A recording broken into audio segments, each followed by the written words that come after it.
Hello, everyone. Oh, I forgot to capture the game. Hi, how you doing? Let me just capture it. There we go. And I'm gonna put this so people actually know that they can still donate and get Airbender that I will do when I'm back from vacation. Not now, because during vacation I don't take my whole computer with me, so I cannot have Substance Painter, but I will do it when I come back. But yeah, welcome back to Please Be Happy. It's been a while since I played this game. Last time I cried so much, I couldn't possibly continue with it. It was in September. In September happened so many things. I had so many ups and downs. I had so much to do, so many collabs. I had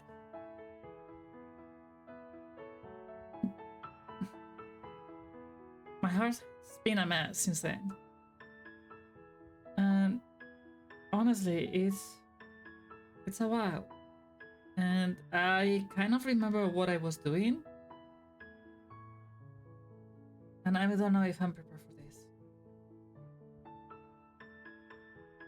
I don't know. Let's see if we are ready for this or not. But I'm really looking forward to this. I'm really looking forward to just spend this journey with you all because this game is so good. So good. Totally worth it. If you like Yuri novels, this is one of the best. It's made by Studio Elan and they make really, really awesome visual novels. And yeah, you should check it out. I think that even last time that I played this game, I couldn't even play more than a few minutes. I started crying so much and I had to go back to do some art or something because my heart couldn't take it. It couldn't. Like, look at the time. I usually start at 2. I played for 1 hour and a quarter. Not much. Let's see how it goes today. Okay, we were here. And we have to find something to do. I've been trying to catch up with the fisherman all this time because I kind of want to be there, like see what happens with the fisherman.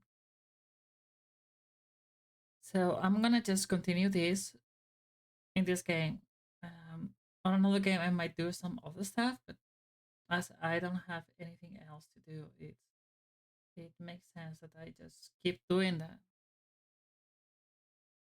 So they don't forget about me.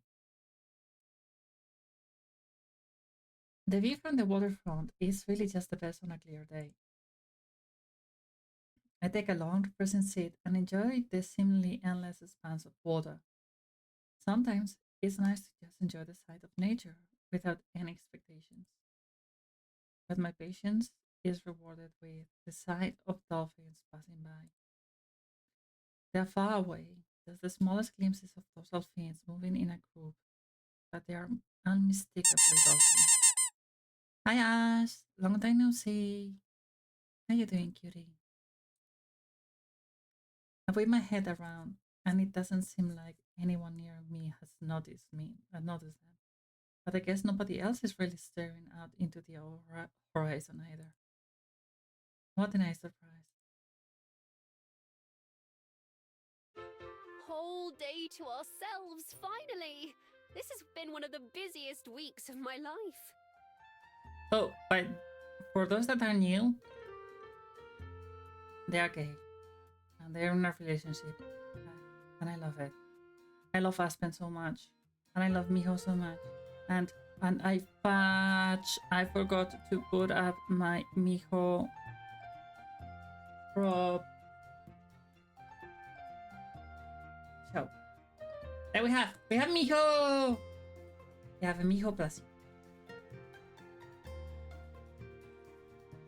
This is my Miho. Mine.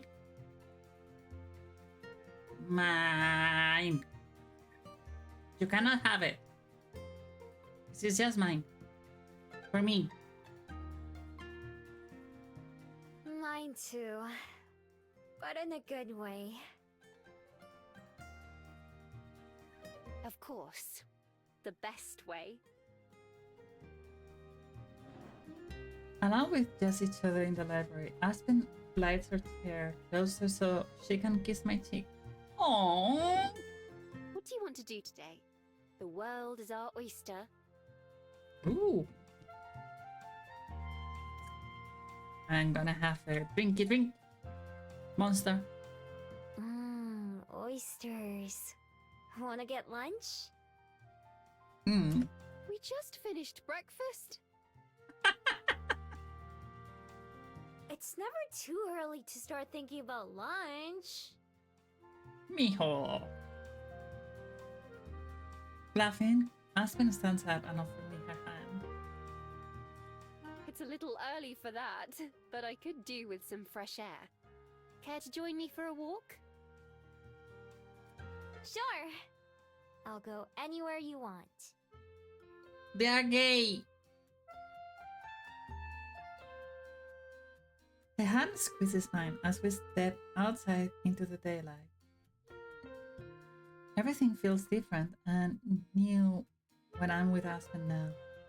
Something as simple as walking down the hill from the library, something I've done almost every day for months now, feels more special with her next to me. I had been expecting falling in love to be harder or something I have to push myself to do. I've been surprised by how easy it is. Oh yeah, and sometimes just falling in love comes totally unexpected. Hi Raven, how you doing, cutie? Look, they are gay. They are gay.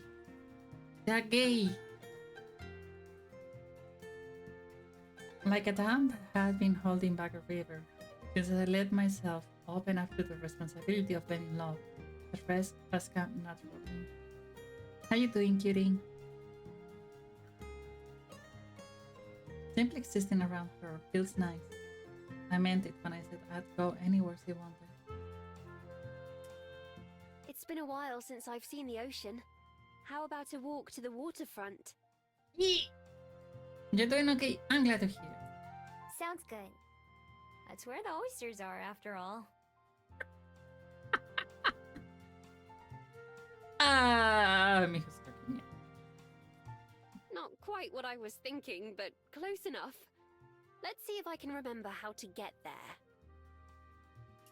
Oh, I know the way. Want me to lead? By all means. I take us towards Mount Victoria and the beach. Other people smile and nod or wave as we pass them by, sometimes with a word of greeting too.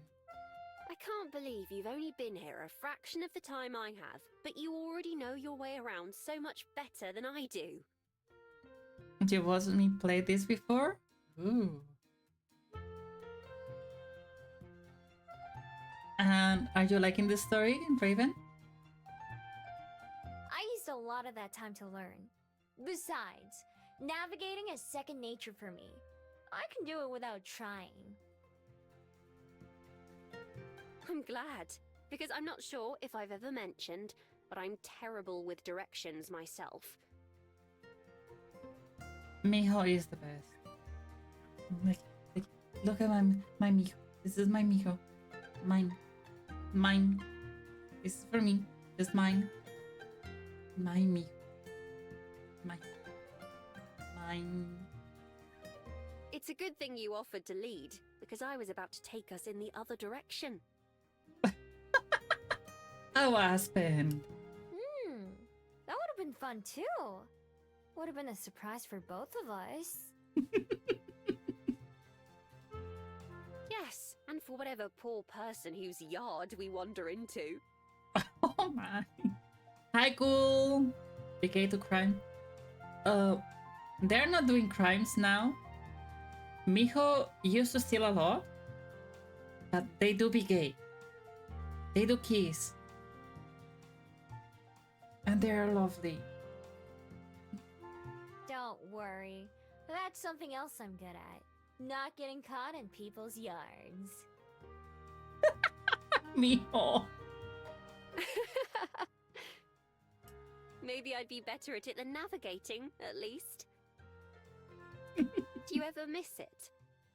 That life, I mean. Nah. Hi, Gorgojo. Thank you for throwing love at me. He glances at me in surprise. That was awfully quick. You didn't even have to think about it. I've thought about it a lot, actually. Almost all the time for a while.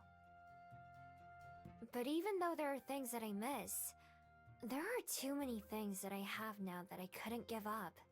Like this. Oh, that was so sweet. Oh, mijo. I stopped walking for a second so that I can kiss her cheek, like she did to me this morning. Oh my gosh. So gay. I love it. Very true. You better not give that up. She's blushing. She's fucking blushing.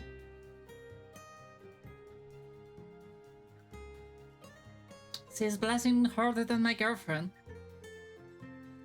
Still, you've got to avoid things like going to work or paying bills and all the other little things that most people wish they could run away from. People like you? Absolutely people like me. I first fell in love with reading because it was an escape from the real world. A distraction from being alone, or sad, or anything else. Aspen girl. Why are you calling me out like that?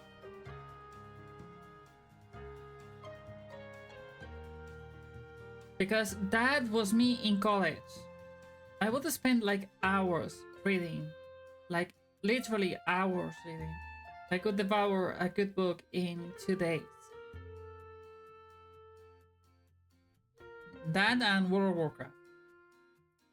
Even if I couldn't live an exciting life, at least I could experience one through someone else's eyes and words. In those stories, there were often characters who remind me of you. Going wherever they please, doing whatever their hearts tell them to. No, mijo. Having wished so desperately to go from my normal, boring life to one of adventure, I would certainly understand if you ever wanted to go back to it. In real life, you don't want adventure. It's difficult. Oh, I have text. Who is texting me?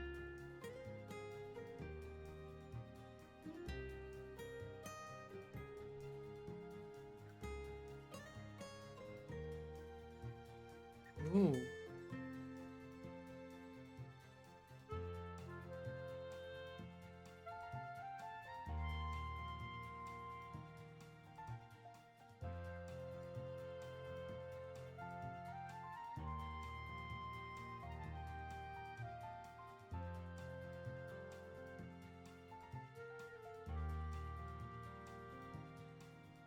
Okay.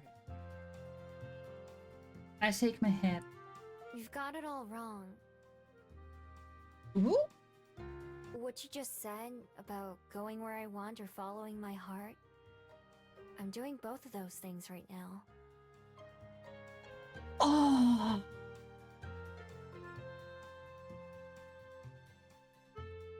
Mio, straight to the heart.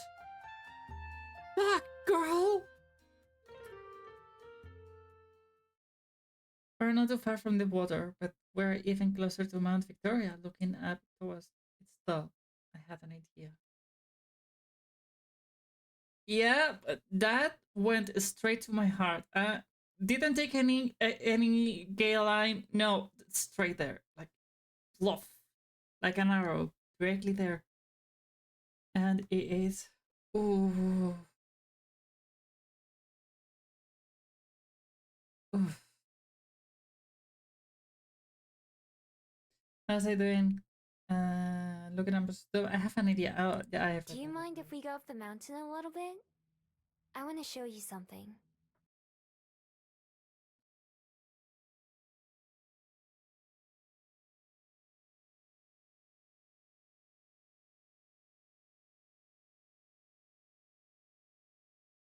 Hi, Kiran. Hi, how you doing, cutie? By the way, Kiran, this game, you're gonna love it. It's so fucking gay. So fucking gay.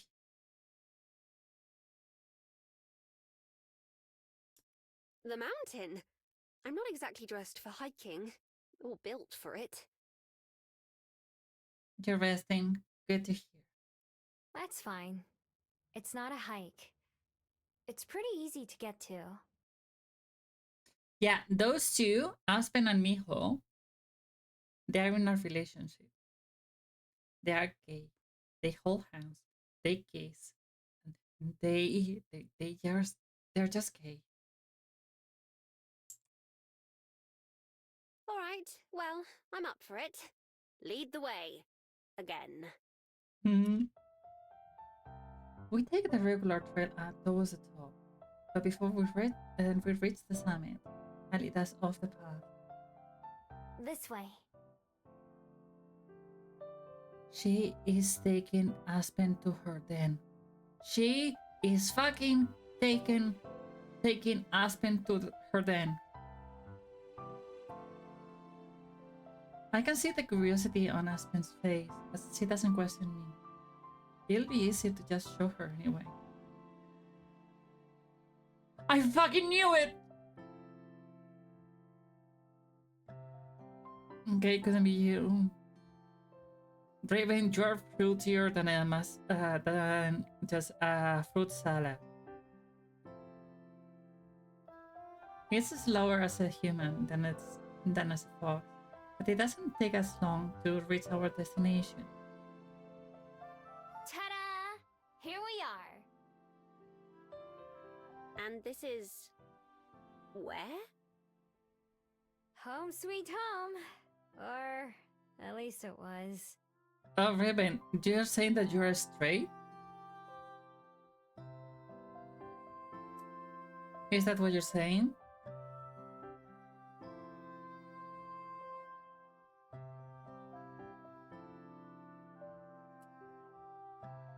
My den is in even worse condition now than it was last time I came. I actually have to spend a moment looking for the exact spot.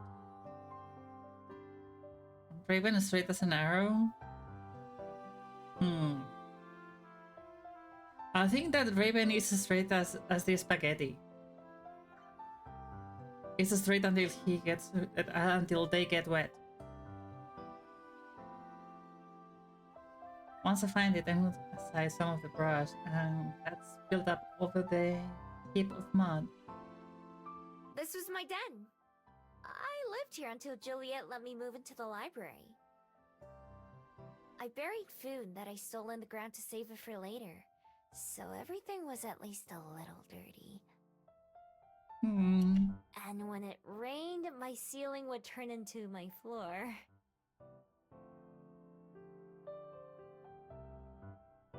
That might be 7 hours straight instead of 7 hours gay. According to my smartwatch, I sleep 7 hours with lots of gay dreaming.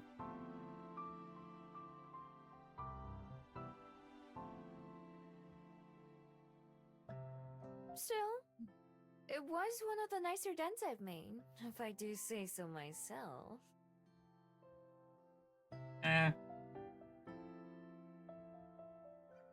ETI.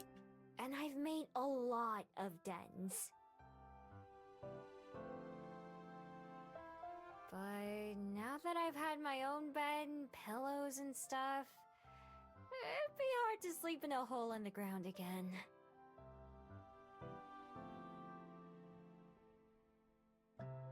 Sleeping longer than 7 hours? No, it couldn't be me. I have trouble even sleeping. No. 7.5 hours is my usual sleep. More than that I can't. Looking around, Aspen nods. She picks up a branch that's fallen halfway into the collapsed barrel.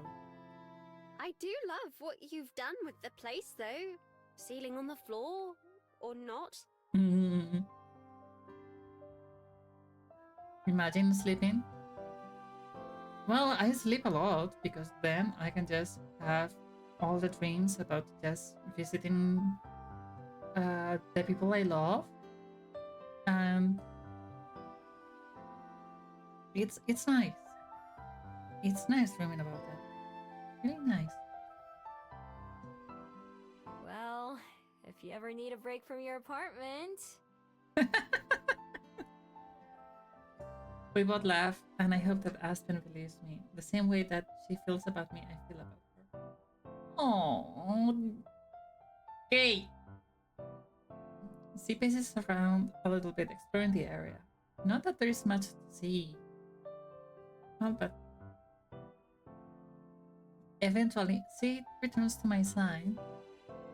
Thank you for showing me all the same. Even if it's better, I know it can't be easy to just turn your life around 100%. Aww. There are things I miss sometimes, but trust me, I like what I have now way more. That she has a point. She has a point. When you have something really, really good, it's just like, fuck it. This is way better than whatever I had in the past. I want this. I want this. And I want it now. I don't want to give it up. I want this fucking thing now. If I didn't want to be with you, I wouldn't be. I'm really good at running away from things I don't like. Oh my gosh, mijo!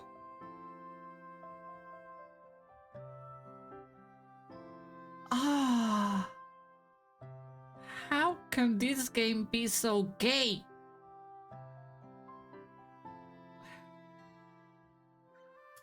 I'm not going anywhere. I have seen that for myself. It's true. I'm about to cry because this is fucking gay. Exactly. So I mean everything I say to you. Everything.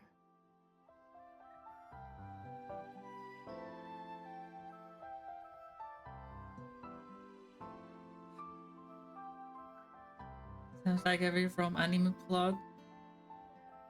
I mean, this is a Yuri novel, Raven. Right, Kieran? It's just like, fuck. I want a girlfriend to tell me that those things. Really do. Fucking. I don't mind at all, but standing with her next to what used to be my den, it feels like a strange collision of my past and present. It's taking some getting used to, and there are still things that surprise me or that are tough to deal with in my everyday life. When I dug this hole, I never would have guessed it would be the last time before Aspen and before Wellington. I never have anything else to go back to. But being here and seeing what I did leave behind, I don't regret that life, but I don't miss it. Every day is better with Aspen in it, and Juliet as well. I just have to do my best to make sure that's true for them too.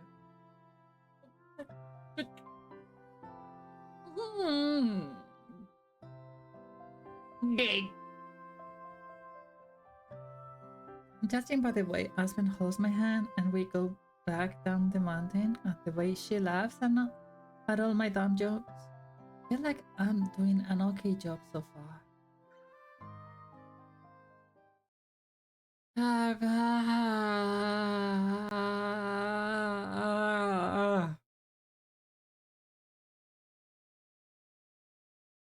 Fucking gay. Let's talk to Mr. Kim.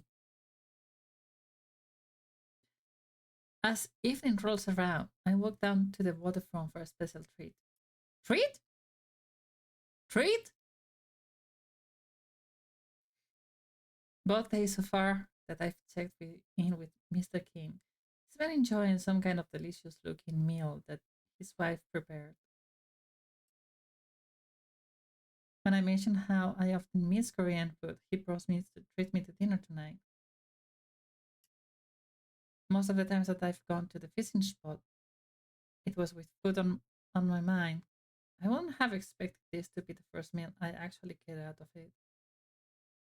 I'm a treat. I'm a treat for the eyes, for sure, and for your ears, because you enjoy the sound of my voice, don't you? The beer is mostly empty when I get there, aside from Mr. Kim himself. He waves merrily as I approach. And we got a new passport, guys. Oh, mijo, 안녕. Ooh. Being greeted in Korean surprises me, and it takes me a second to respond properly. 안녕하세요. Ooh. I'm more than a little rusty when it comes to speaking Korean, but I think I managed to sound okay. Still, using the common language is a lot easier at this point. Glad you could join me. I've brought us a feast.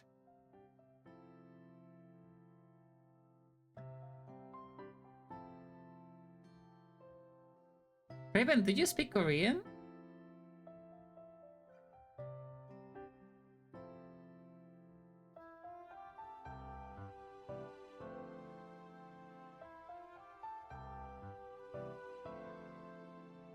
Sure enough, he has a few bags full of plastic containers sitting by his chair. Ooh, thanks. I've been looking forward to this for hours. Me too. There's nothing like a home-cooked meal to wrap up the day. Ooh. Go ahead and have a seat. He gestures to another chair as well as a small folding table with a cloth tapped over it. Don't mind if I do. Mr. Kim hands me a plate and a small bowl and then starts stacking the food on the table. I watch as he lifts box after box from the bags. Jogyeon? What does that mean?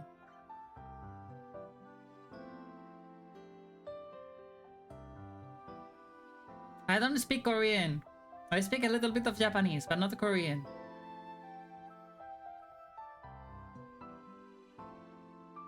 Hmm. Hmm.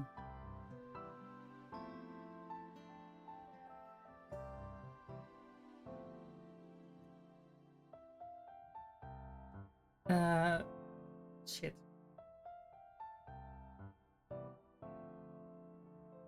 I already read that. Okay. I'm reminded a little bit of Juliet back when I first got here. Although Mr. Kim accepted my explanation about my magic pretty easily, it's still awfully generous of him to do all this for my sake. I mean, hmm.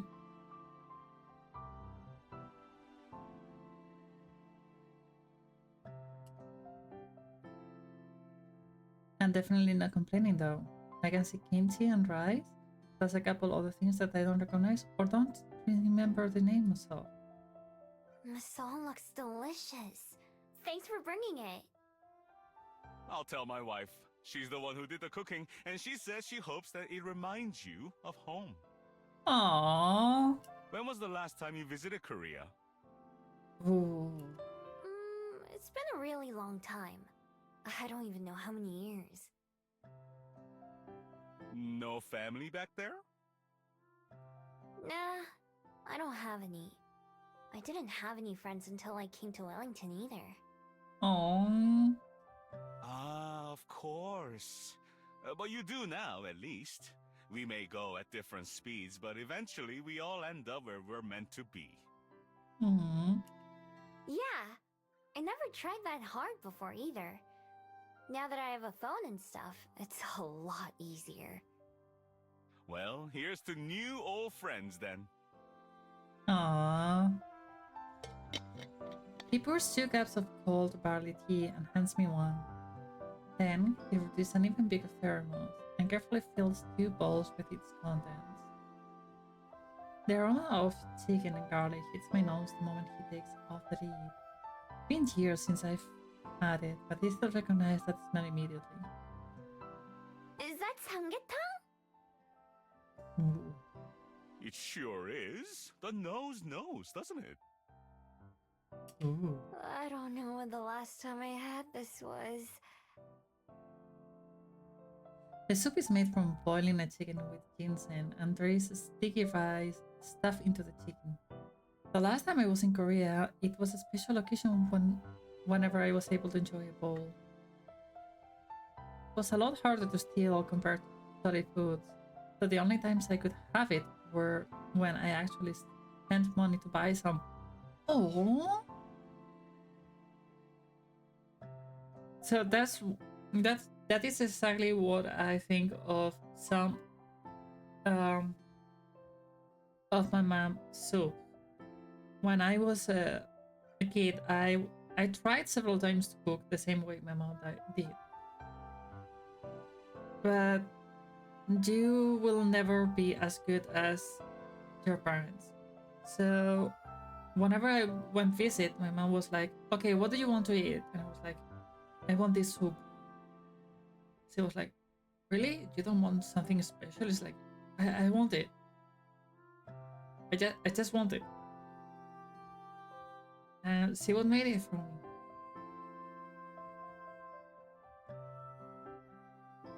It's just the small things, you know? Modern day Korea is very different from the Korea that I come from. I still have some good memories from my time there. Finally, after pouring the soup, Mr. Kim hands me a spoon and a pair of chopsticks. Let's dig in. I have to carefully arrange all my dishes on the table and on my lap to make everything fit. He pops the tops of the various dishes and serves me a bit of each. It's been a long time since I've used chopsticks either, but my hands remember how to hold them. All the food tastes even better than it looks, and it looks pretty good to begin with. From the spicy tang of the kimchi to the rich broth of the soup, everything is amazing. The barley tea is the perfect addition to wash everything down. Go ahead and eat up. I can always have more at home. Ooh. He leaves most of the food for me, only nibbling on a few things.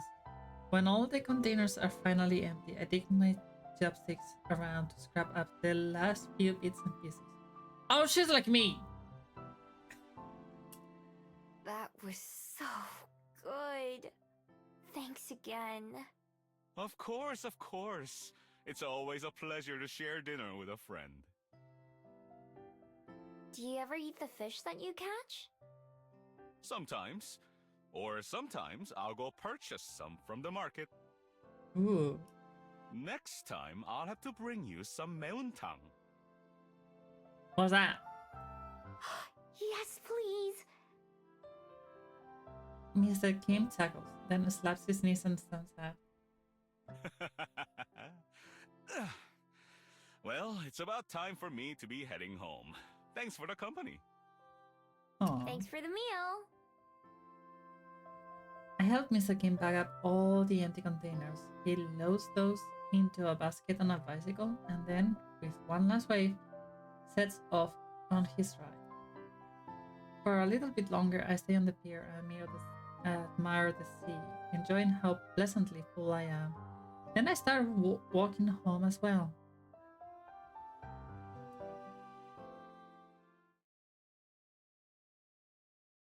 Oh, we can talk to our. It's not a duck. a swan girl in the Hatidai Park. Only a few days after I agreed to be in a play with Lena and Cyrus, it's time for the first rehearsal. Even though I'm not going to be as involved in it as they are, I still want to see what everything is like. I head, I head to the park and find the area that's been set up to practice. When I get there, I find a bunch of people waiting more than at any of the other activities I had tried with Lena. Most of them are reading through thick papers, packets of paper, standing around small circles. Uh, Lena is one of the people on her own until I go and join her. Hey, Miho! Ready to be a tree? Hmm, As ready as I'll ever be. What about you? Are you nervous? Me? Nervous? No way! she's nervous as fuck. So that only happens when it comes to Cyrus, huh? Burn! Maybe just a little. That's different, though. Hey, you should go find him and get a copy of the script, too. It isn't hard to locate Cyrus. He's surrounded by a few boxes of props, snacks, and other supplies. Like Lena promised, or maybe threatened, he's been included in our taking calls to make sure he remembers me. He nods when he sees me approaching. Oh, it's my favorite tree. Aww. Hey!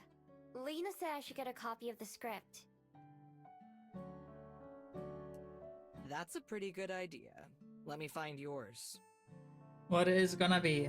A piece of paper?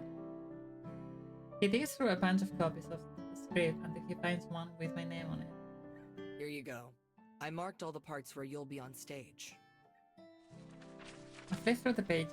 A few sections are circled in red pen. I'm glad that he did that because it'd take me a long time to read through the whole thing on my own. Feel free to relax for today. We'll do some dry reads and not much else. Okay, I can do that. I wander back to Lena, who is boldly speaking to no one. But Mother, today is my birthday. It's not necessary to... She stops, shaking her head. Maybe a bit more whiny. Oh, Miho!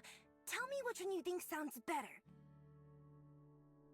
She repeats the lines she was just practicing twice, just like when she made a drink to compete with Aspen. Have a hard time telling the difference. The second one. Okay, I thought so too. In ballet, you don't have to worry about talking or sounding good. This is harder than I thought. Water. Water. Have you done the ballet version before? Nah, but I've seen others perform it a million times. I'm sure I'd end up doing it someday if I'd stuck with ballet. Why'd you quit? I never really got the chance to ask before. Lena looks off into the distance, seeming unusually serious. Her wings sag and she bites her lip. It's kind of complicated. Mostly because my parents really wanted me to do it. Like, really wanted. Ballet or dancing or anything like that. But I'm just like, hello? Can you get any more cliche than a swan girl doing ballet? Or any of that stuff? That's one of the reasons I wasn't sure about saying yes to Cyrus. Aww. I don't get it. What's so bad about that? What's so bad about cliche? They're always like, do this, do that, it's tradition, it's expected, blah, blah, blah. I don't want to live my life like that, you know? I want to do my own thing. Oh, I can respect that, girl. So you quit ballet because you don't like it? No, because she didn't like it. She just followed tradition and what's planned for her. She wants to write her own destiny. I do like ballet, and I'm good at it too. But if I kept doing it, it wouldn't be for myself. Does that make sense? It does. It does. It does. A lot. I think so. It reminds me of some of the conversation I had with Aspen and Juliet, where they encouraged me to do things for myself. Lena is in the same situation, but from a different angle. Anyway, now that I've said yes to doing this, I'll do my best. I've got to be the best actor in the whole performance. That sounds more like the Lena I know. I let her practice her lines to me, sometimes saying the lines for other characters if she asks for it. Eventually, Cyrus calls everyone together to do some parts as a group. I sit on the sidelines and watch both Lena and Cyrus give it their all, just like Lena promised. Some of the other actors sound a little bored or unsure of themselves, but those two don't have any issues. After a while, Cyrus calls an end to the rehearsal, and we all go our separate ways until next time.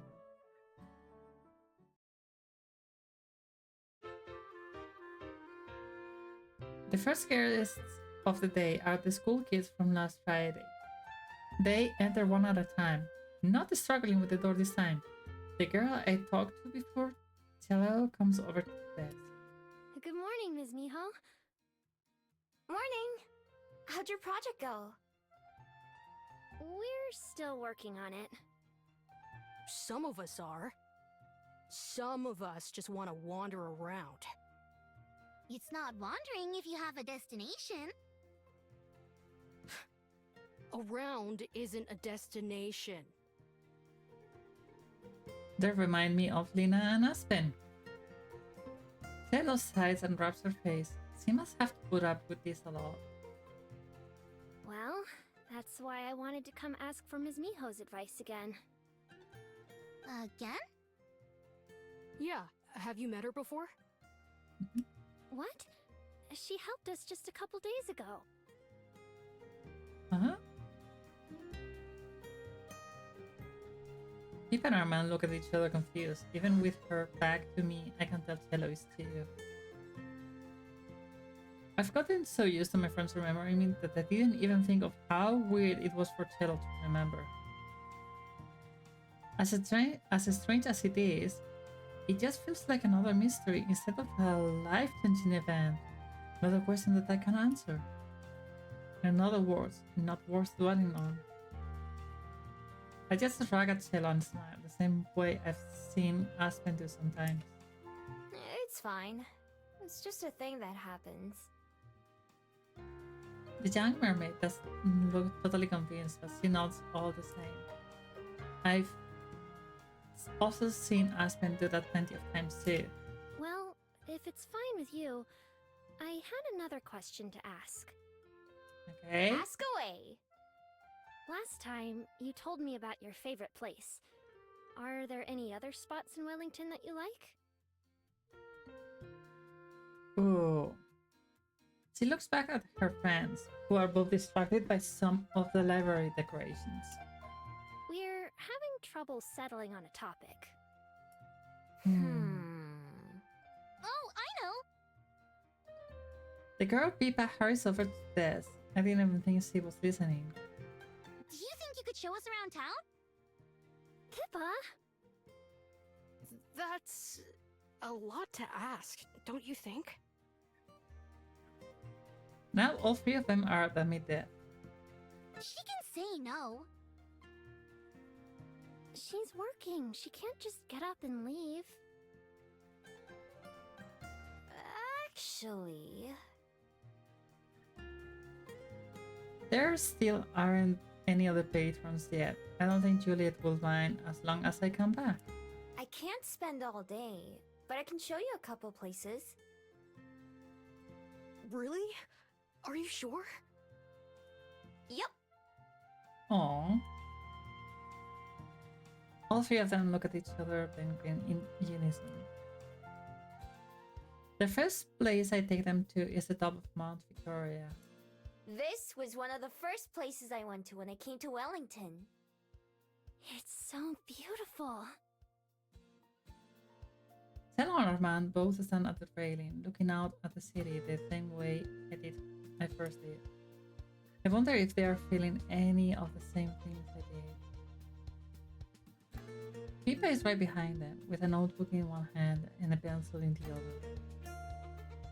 At first, I think she's writing like Aspen would be, but when I walk a bit closer, see that she's drawing instead. In a few quick strokes, she sketches out the shape of the railing and the slope of the mountain. A few scribbled boxes turn into buildings and houses.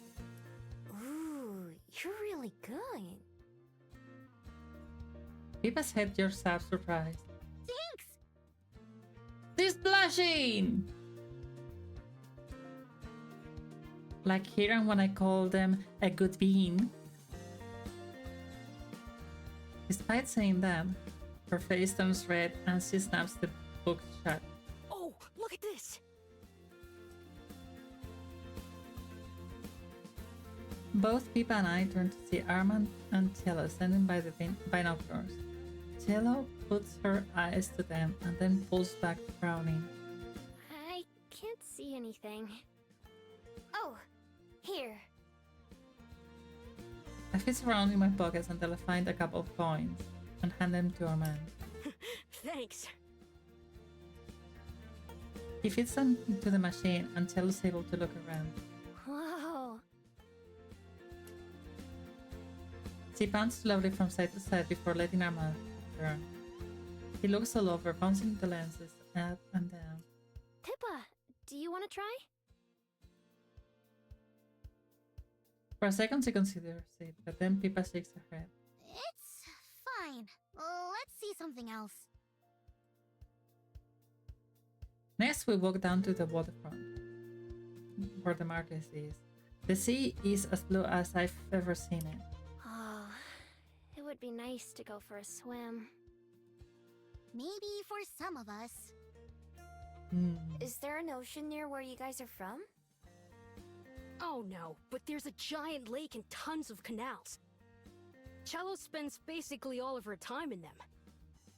I'd rather take a boat than an airship when possible, even if it's slower. You would have swam all the way here if you could.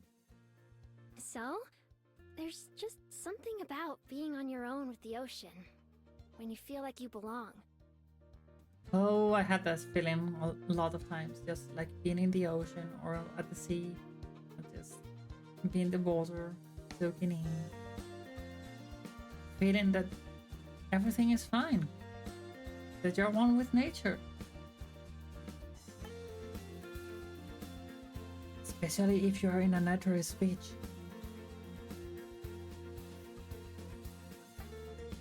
What if we did our project about this beach? I definitely don't belong in the ocean. Can we pick something else? I'm with Armand on this one. It's the same as any other ocean. You guys just can't see it, I guess. Poor Cello. Although she looks a little disappointed, Cello keeps going with a shrug and a smile. We take my usual path and end up back at Cuba Street. Like always, it's alive and with all sorts of people doing all sorts of things. As we are walking, Armand suddenly stops, dead on his tracks, and points. Are those movie cameras?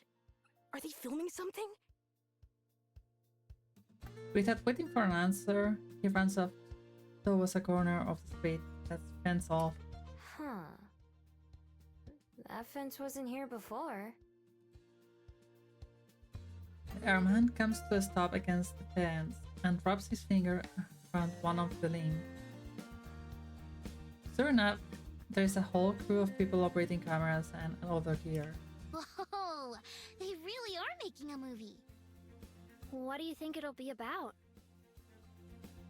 A few people sitting on a bench across the street are dressed in costumes, although it looks like they're taking a break. One of them carries a big staff and another one is messing with a necklace that he's wearing. Most of them have swords at the sides. Some kind of documentary, maybe? Maybe. A burly man with a short mustache notices us and stomps in our direction. Hey, you kids, scram! Get out of here! Why? They haven't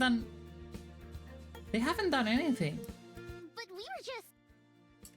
Yeah, I don't care what you were just doing. Move it! Ah, rude. Disappointed, all four of us head back to the more crowded part of the street. I glance over my shoulder to see if the guy who yelled at us is still watching. He is, and he makes a grumpy gesture at me and I turn back around. Sometimes I remember why I used to not like humans. What a jerk. Indeed. Yeah, sorry, Armand. Oh, it's okay. I got to see a little bit at least. His voice comes out kind of shaky, like maybe it isn't okay, but I don't think he'd want us to point that out. Might know a way to cheer them up. Okay, one more stop. The familiar ring of the Bell House door greets us as we walk in. I hold the door for the three kids, who all trail in. Hello, and welcome to... Aspen! Hi! Hi, Yuri! Miho? Welcome to the rest of them, too. Oh, yes, of course. Welcome to the Bell House. Pippa looks from Aspen to me and then back. Are you two dating? Aww! She doesn't go around the bushes. Huh? How could you tell? Pippa shrugs. Just can. Aww. Well, yes, we are. That's why I was rather surprised to see my girlfriend. You must be the students here from out of town, right? Look. She's blushing. She's blushing. A lot.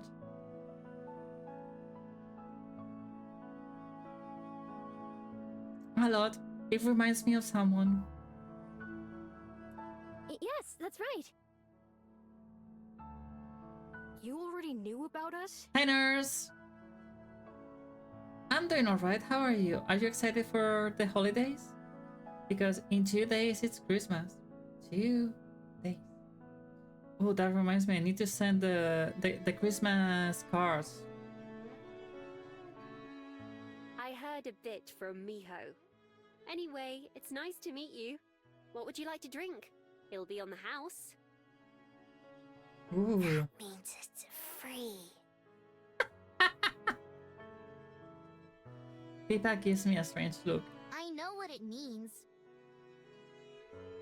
Aspen bites her lip to keep from laughing, but I can see it in her eyes. I smile too. The three kids place their orders and then go sit down while I stay at the counter. Babysitter for a day?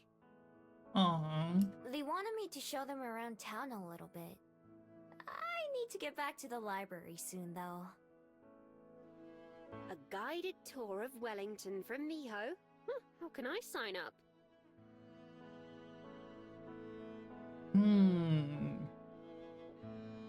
Think that you already signed up for that train. Just ask. See? Although, your boss might not be as happy about you skipping work as mine. True. Maybe I should take that store position after all, so I can make my own hours. Oh yeah, I forgot all about that. Are you still thinking about whether or not to do it? Yes, it's practically all I can think about when I'm here. I have to give Regina an answer by next month, though. I'll talk to you about it later, though. What would you like to drink? Surprise me?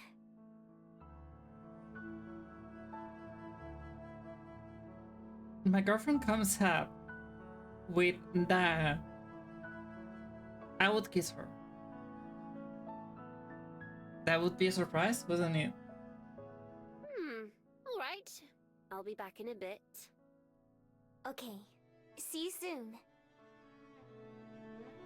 While she goes into the back, I sit down at the table in the corner with three students.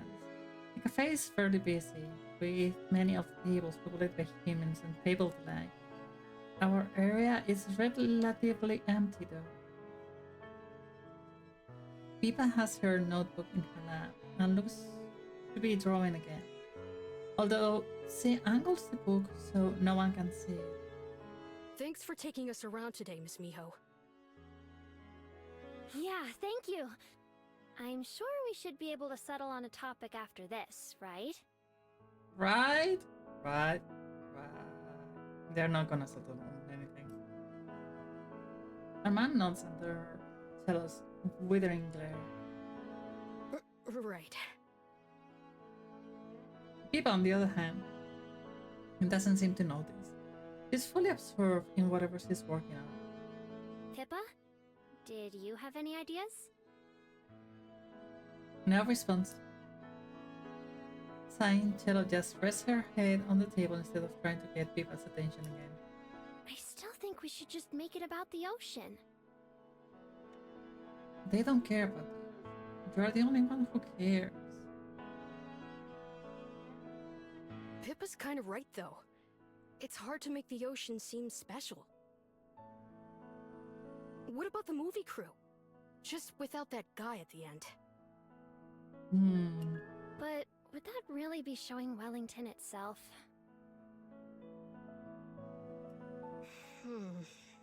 Maybe not. I'm curious to see where it goes. For a moment, everything is silent in our corner, other than the scratch of Pippa's pencil. Then she smiles that down onto the table and turns her notebook around for us to see. Look! Even as a sketch, it's easy to identify the Bell House. There are a few changes like the plants and decoration, but still unmistakable. She's drawn it from the outside with an overhead view right beside it. And there are the tables populated by people that I hope aren't supposed to be us. Wow, Pippa! May I see it? Pippa reluctantly hands the notebook to Cello, who holds it so I can see better too. The Bell House isn't the only thing she drew though. Part of the street outside is shown, including some sketches of statues and storefronts that we walked past. Across from her, Pippa waits anxiously. I thought that a coffee shop might show it best. How all the different kinds of people exist here? That's fucking lovely. It's a place that everyone loves, no matter where you came from.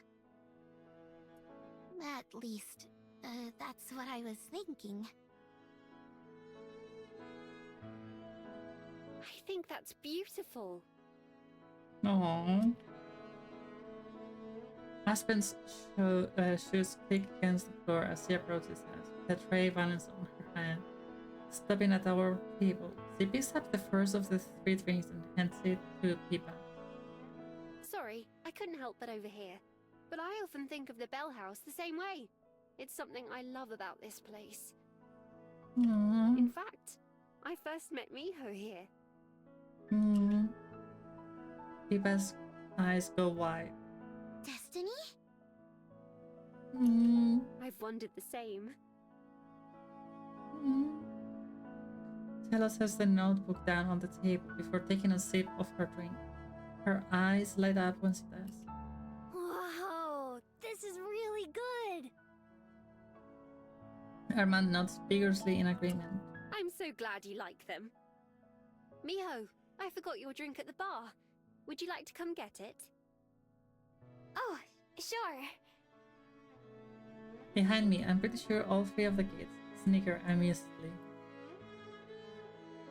At the counter, Aspen hands me a steaming cup. I breathe in the sand and try to identify, but I can't. What's in it? A surprise, remember? Tell me what you think. I take a small sip, being careful not to burn my mouth. At once, a variety of flavors melt together. There is chocolate for sure, but not overly sweet chocolate. There is also coffee, but it's not too bitter. On top of all that, there's another taste that I recognize but can't place. I love it! Phew, I was afraid I may have used too much chocolate. Aww. Nah, everything was perfect. But what's in it besides coffee and cocoa? Not cocoa, real melted dark chocolate. We usually only put shaving on drinks, but this was a special one. Aww.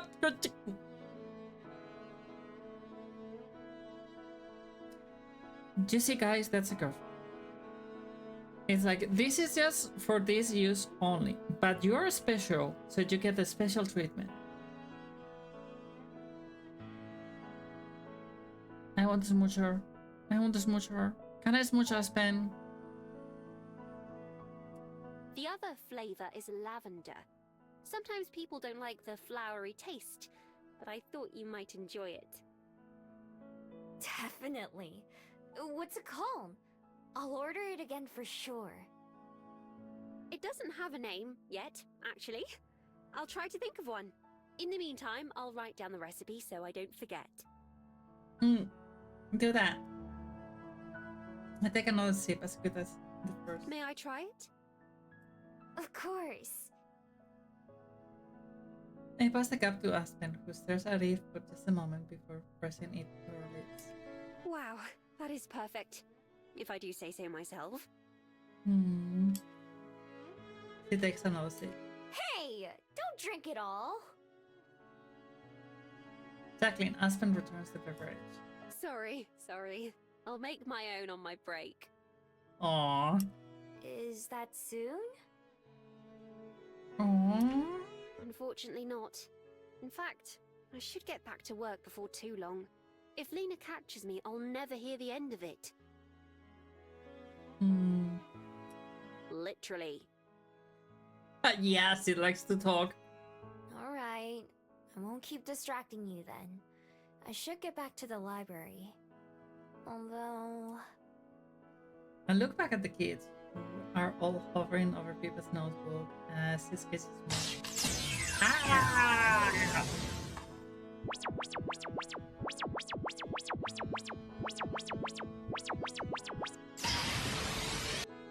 Dang it, Raven. Why? Why?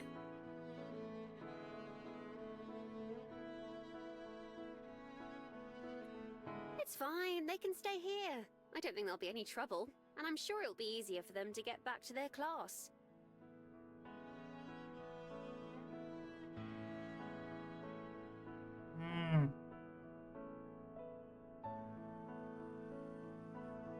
Why do you want to catch me so hard?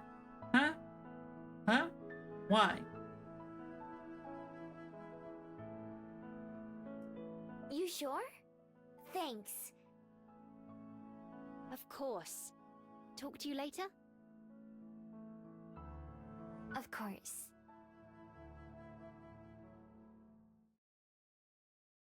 Oh, by the way, guys, if you have any ideas for more 3D assets that I should do for the stream, just put them in the Discord or my DM.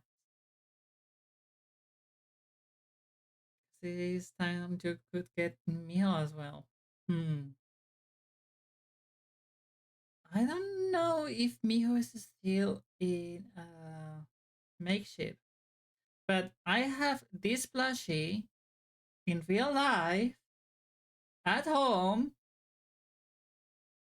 and I love her. I love her.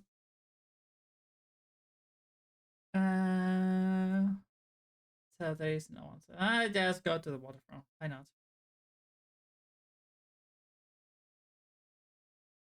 The marketplace is a buffet of interesting smells. The stink of raw fish mixing with the street foods in a way that might repel a weaker person, but not me. Is the cape really not there on purpose? Maybe because last time I was streaming as Minx, and for Minx there is no cape, so let me just put it back.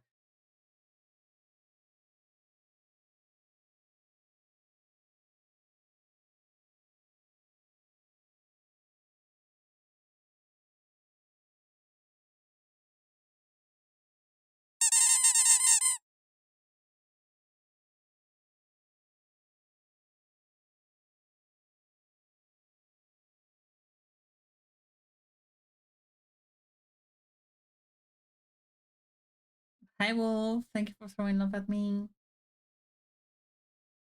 And Raven just took my cape off. Raven really likes to undress me.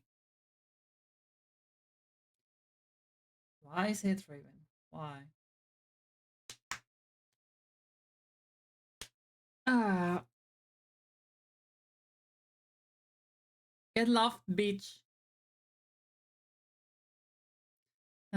The stink of raw fish mixed in with the sweet foods in a way that might repel a weaker person, but not me. I'm on the hunt for something yummy and cheap when a woman waves me over to her table.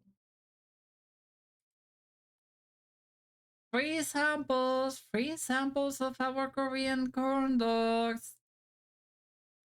Korean corn dogs. I never saw such a thing when I lived in Korea, and beyond that, I've never seen a corn dog that looks like this. Mind you, the corn dog is sliced into smaller pieces for sampling, but it appears to be covered in cubes and some kind of powder. They are delicious. The potato bits are mixed into the butter like French fries, and it's topped with a little bit of sugar. The savory and sweet really, the mix is really addictive. Korean horn dogs? No, Korean corn dogs. Corn dogs. Korean corn dogs. Korean corn dogs.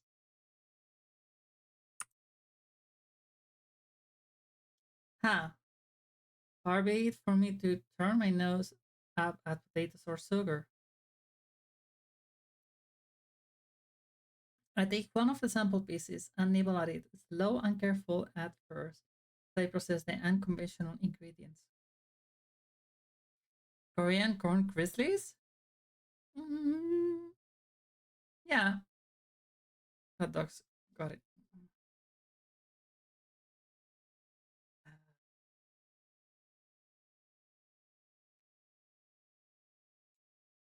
Okay, guys. I'm telling you what is written there. Okay, do you want to ignore it? Fine by me.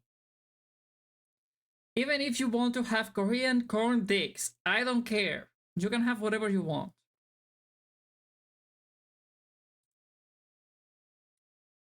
Once I've had the chance to ponder it and realize it's good, I plop the entire thing in my mouth and chew with gusto. Thank you, Electric. Enjoy your lurk.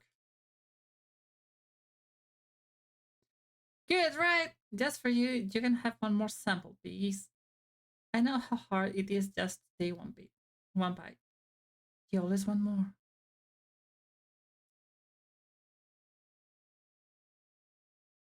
I can't win. I don't have to win. It's just like if you want to have hot dogs, you just have hot dogs. You want to have corn grizzlies, you can have corn grizzlies. You want to have I don't know. As long as you don't want my ass, you can have whatever you want. Can afford a full corn dog, so I accept the extra samples cheerfully and go along on my way. Korean corn dogs. Have to remember that for the future. That night, as I'm lying in bed watching TV, my phone buzzes in the window shield, startling me. It's Aspen. Hello? Miho, I didn't wake you, did I? Nah, I was still up. But I thought you went to bed hours ago. Is everything okay? I did, yes, and I'm fine. The only hot dog I do know of. Okay, guys. Wolf is saying if you want a hot dog, go eat them. You can have Wolf as dinner tonight. Or that is what I'm reading from that message. I woke up to get some water and saw that I had an email. And after I read it, I couldn't wait to tell you. Ooh. Are you ready? Sure. She clears her throat and gulps down some water before she starts. Wolfie's hot dog? Yeah.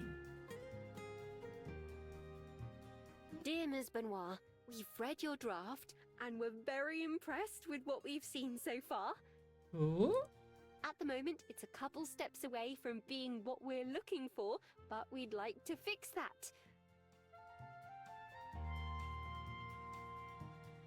Didn't say it was for anyone though.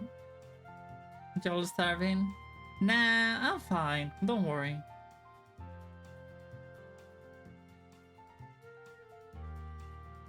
I am more for a pussy. It's like I prefer pussies. I prefer kitties, you know?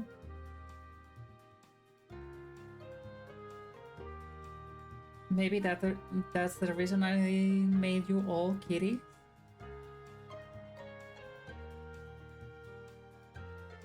One of our representatives will be in the Wellington area this Friday. Would you be available for dinner to discuss more? Best regards, Avery Frost, editor. Woo! She might get published. She might get published. I bolt upright in bed as if Aspen were here telling me in person. Whoa! So they're gonna do it? They're gonna publish your book? Well, it sounds like there are still some details to be worked out, but...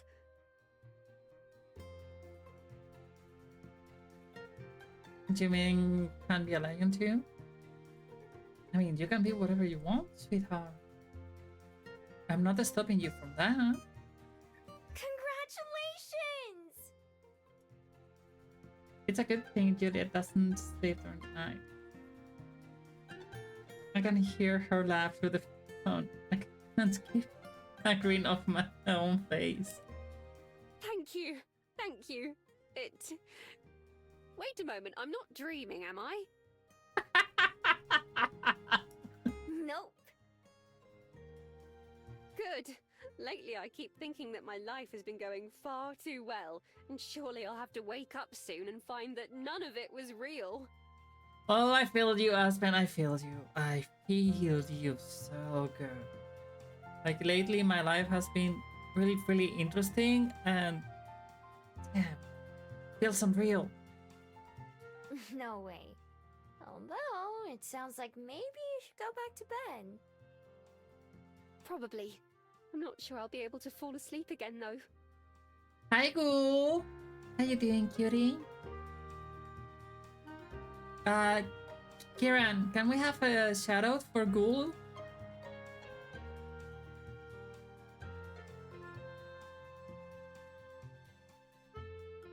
I'm alright. Ghoul streams really rarely lately, but she's amazing and she can use all the support that you guys can provide her. Because she is a lovely friend. Like, I've known Ghoul for... Wait a sec. 5 years now? And she's amazing. Okay, Wolf. Nap well. Love you. Wanna come over? Juliet's awake too. Something like that, yeah.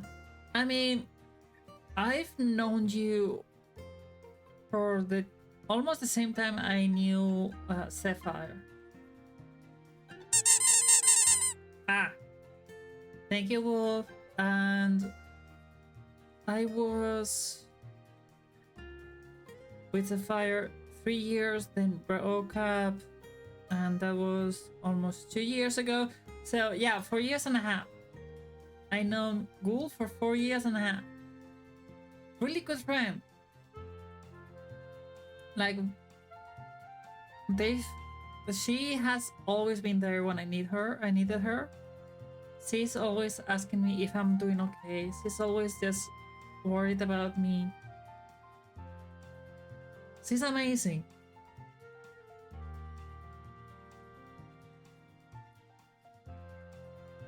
If you need to cry, Wool, there is a shoulder you can cry on. You can come over here, cry on my shoulder, and I will cuddle you all the way until you are just doing better.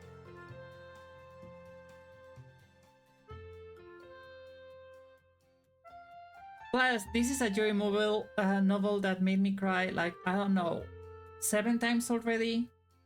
Like, today I cried a couple of times of happiness during this visual novel, and another couple of times due to nostalgia. So, welcome to our cry stream. She laughs again. Tempting, but I shouldn't. Tomorrow, though, after I get off work. We're gonna celebrate?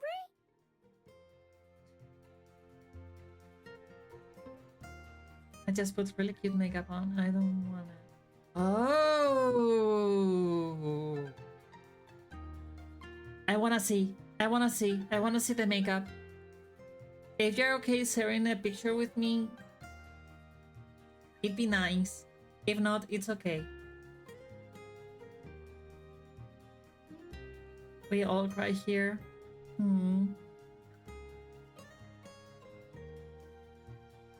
We all cry here. We are just little babies here.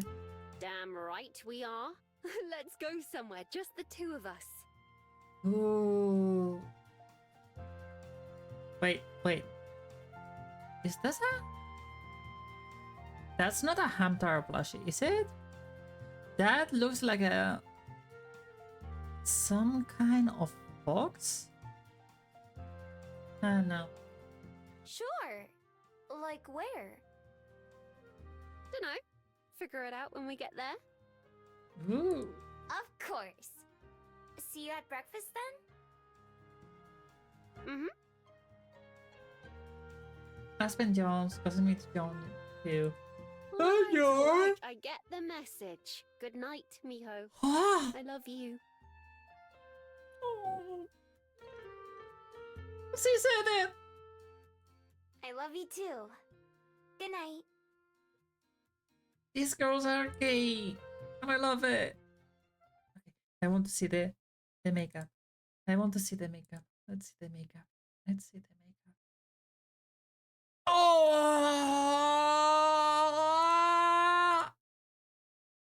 I love it. I love it. You're looking adorable, Ghoul. For fuck's sake, it's adorable. I love it. You're so talented with makeup. Really talented.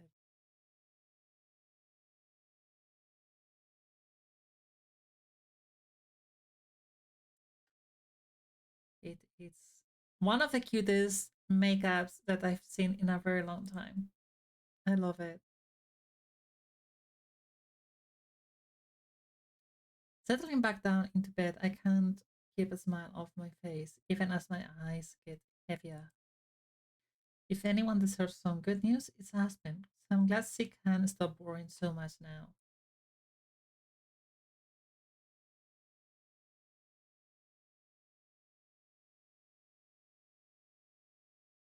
Well, I only speak the truth. Cool. You look great. Honestly.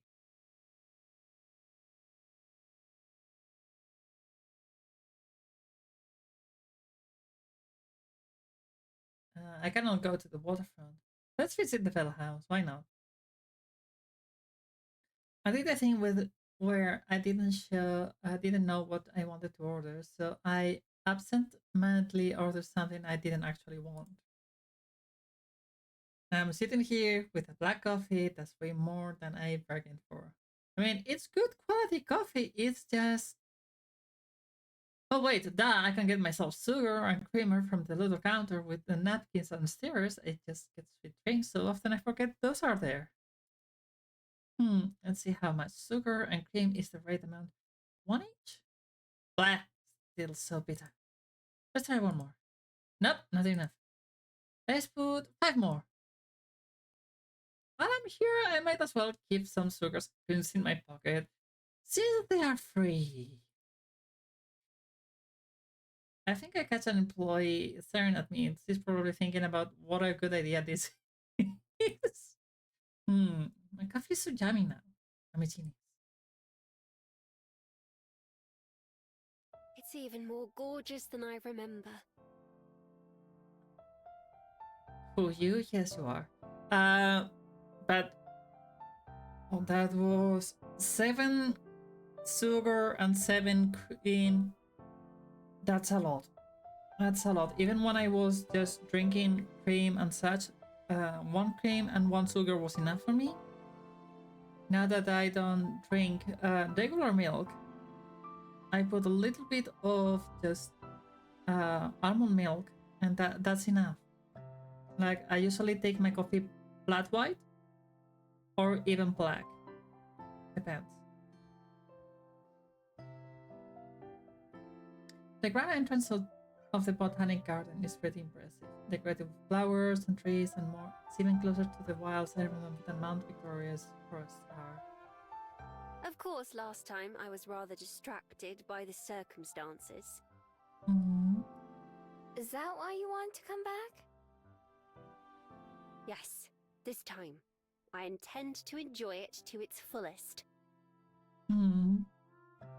After meeting up with Aspen at Bell House, we took a bus to get here. He dropped us off at the same gate that Juliet and I arrived at last time. Hand in hand, like always, we drift like bumblebees from flower patch to flower patch. Aspen stops to admire the plants, and I admire Aspen. Like, who wouldn't? You're in a park, holding hands with Aspen. Would you just look at the flowers or look at her? Look at those beautiful eyes. Getting that email really seems to have cheered her up. There is a bounce in every step we take together. Hey, nurse! What kind of flowers are those? I have no idea. They're pretty though, aren't they? Like you. They sure are.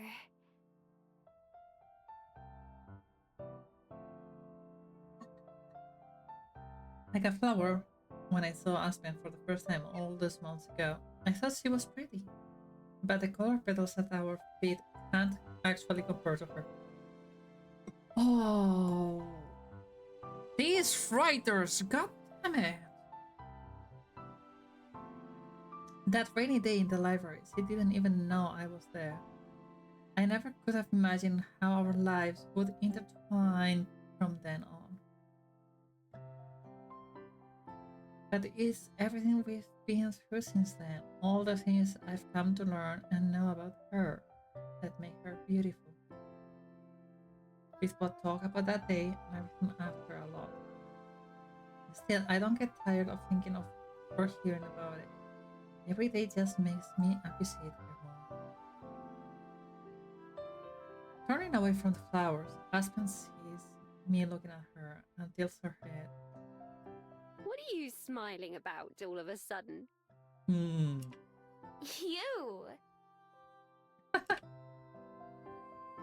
Earning myself a kiss on the cheek, we resume our journey through the gardens. The winding road takes us past more flowers, through forest, and across ponds. Everywhere you look, there is something new to see. For the most part, I let Aspen lead us, content to see whatever she wants to see. even when that means standing around for a couple of minutes while she reads the tiny words on the big signs. The sun begins to set, our walk getting gradually darker, but neither of us in a rush to leave. When we found another corner, we reached a new area of the park that we haven't seen before. Small river runs along the park, and on the other side is a large embankment. Trees with long, saggy branches run along the top, making a curtain along a lot of it. Some of the branches glisten with water, but some sparkle with something else. I point to one, getting Aspen's attention. Hey, what's that? What's what?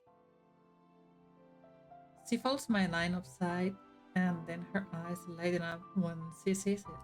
Oh! We both hurry over to where something small and blue hangs from one of the branches, glowing like a firefly. There are silky threads hanging from the trees too. They look kind of like spider webs, but softer. Is it a fairy? Not quite. They're glowworms. Glowworms! She reaches a hand up, tapping the bright orb with her touchy eye. Oh, worms? Yes. Look. Hey, look! Sure enough, there is a bug attached to the light. Well, maybe it's the other way around. It's almost as pretty as the flowers. Are they magical?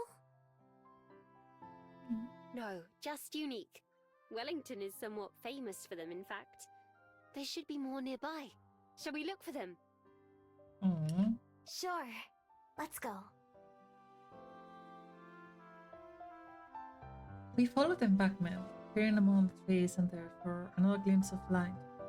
There are all the people around inspecting the same areas we are.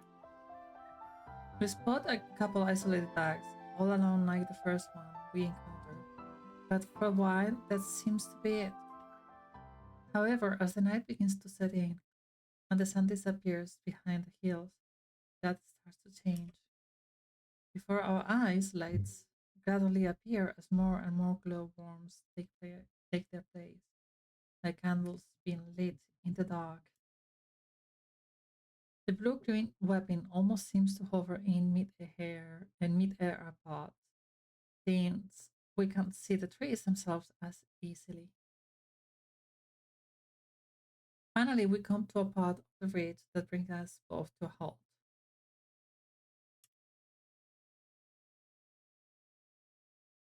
Oh my gosh, I love that picture.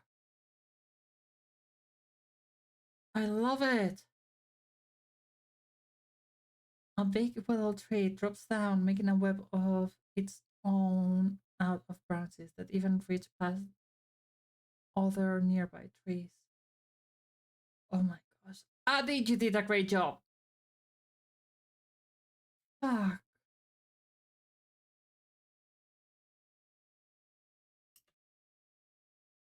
Glowworms hang from them like holy delights. There are more here than we saw in the way combined. When we first arrived at the gardens, Aspen remarked on how gorgeous it was. Now she's speechless. She takes a step forward and then another, drawn like a moth to a flame. I stay at her side, impressed by the glowworms, but unable to take my eyes off Aspen again. Kiss her, kiss her, kiss her, or I will do it. Her eyes wide and mouth agape. She's the most easy to read person I've ever met. The simple way she always wears it on in her face and her heart on her sleeve, even when she tries to hide her feelings. She...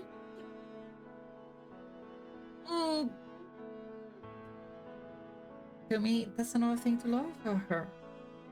I've already seen it happen a few times. Aspen, who always tried to have the perfect words, finds herself at a loss for them so often. Everything she feels so much, as scary as it may have seemed at one time, as we became friends and even more than friends. It's something I've come to admire. It's that the beautiful barbs you see. Probably. How am I? I'm doing alright. I'm just reading this amazing Yuri visual novel and I'm loving it. She says that meeting me was destiny, or that maybe she just got lucky. I don't know what I think about destiny, but I know the second part is wrong, or at least only half true. I'm the lucky one here. Hey, Aspen?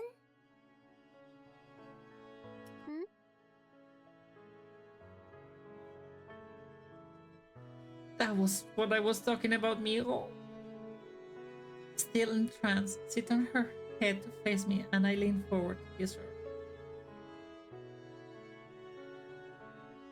I'm used to not having the right words or any words at all, so I hope I can say everything I want to with a kiss.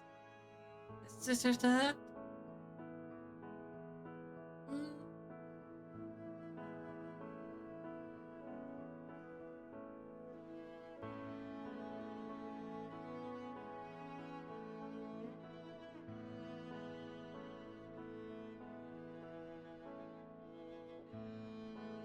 I'm too gay. I'm too gay. I'm too happy for this. And it's like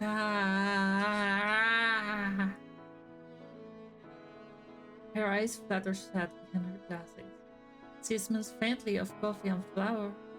Her lips taste like love.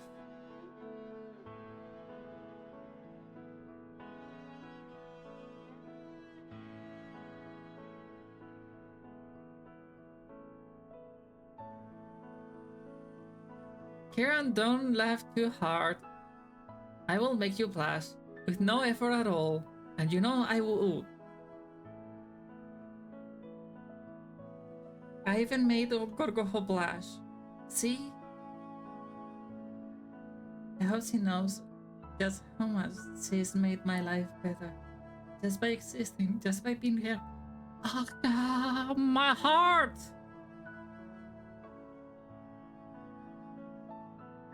We part, but just barely. Four heads together. She smiled, the light in her eyes brighter than the one around us. What was that for? Not that I mind, of course.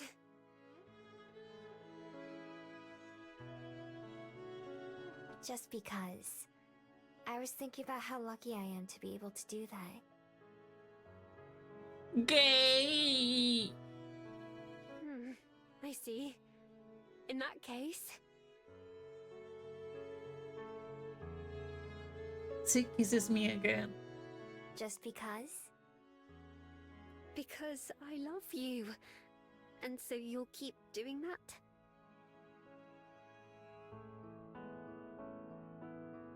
Damn, I'm crying. That's the easiest promise I've ever made.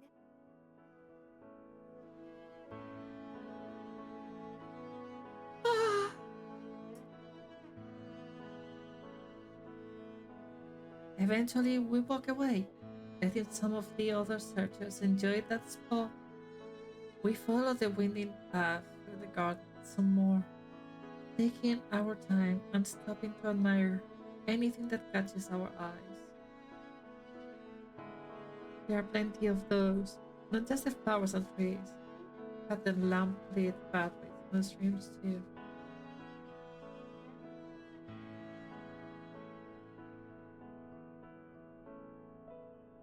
On the end, we leave from the gate we entered through, taking a shuttle back into town. Hi, Wesk! We're being gay today.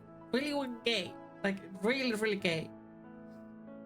We just were in a scene of two two girls kissing and being gay and being super cute and super adorable, and that made me cry. I want that! I want a girlfriend that tells me all those things. I walked with Aspen to her apartment, where we parted ways for the night. Hi, Asada Kira. Hi. How you doing?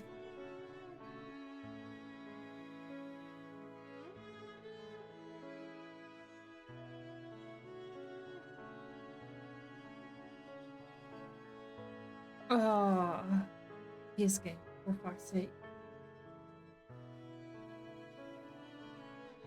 Holding my hands outside her door, he gives me one last kiss. Thank you for a perfect evening, Miho. It was your idea to go there. So, thank you. It was only perfect because we were together, though. Just take the compliment, silly. Fine. Okay, they look like trans girls. They cannot take compliments. Smiling, Aspen steps forward and hugs me, enveloping me in that coffee and flower essence. Aww. Well, shall I see you tomorrow then? Why don't you spend the night together? Ah, silly. Yeah. I already can't wait. Mm. Me either. Good night, Miho. Aww. You figured you should check out my channel. Thank you so much. Thank you. Good night. With a final wave, Aspen disappears into her apartment. I make my way back to the library, feeling lighter than the air.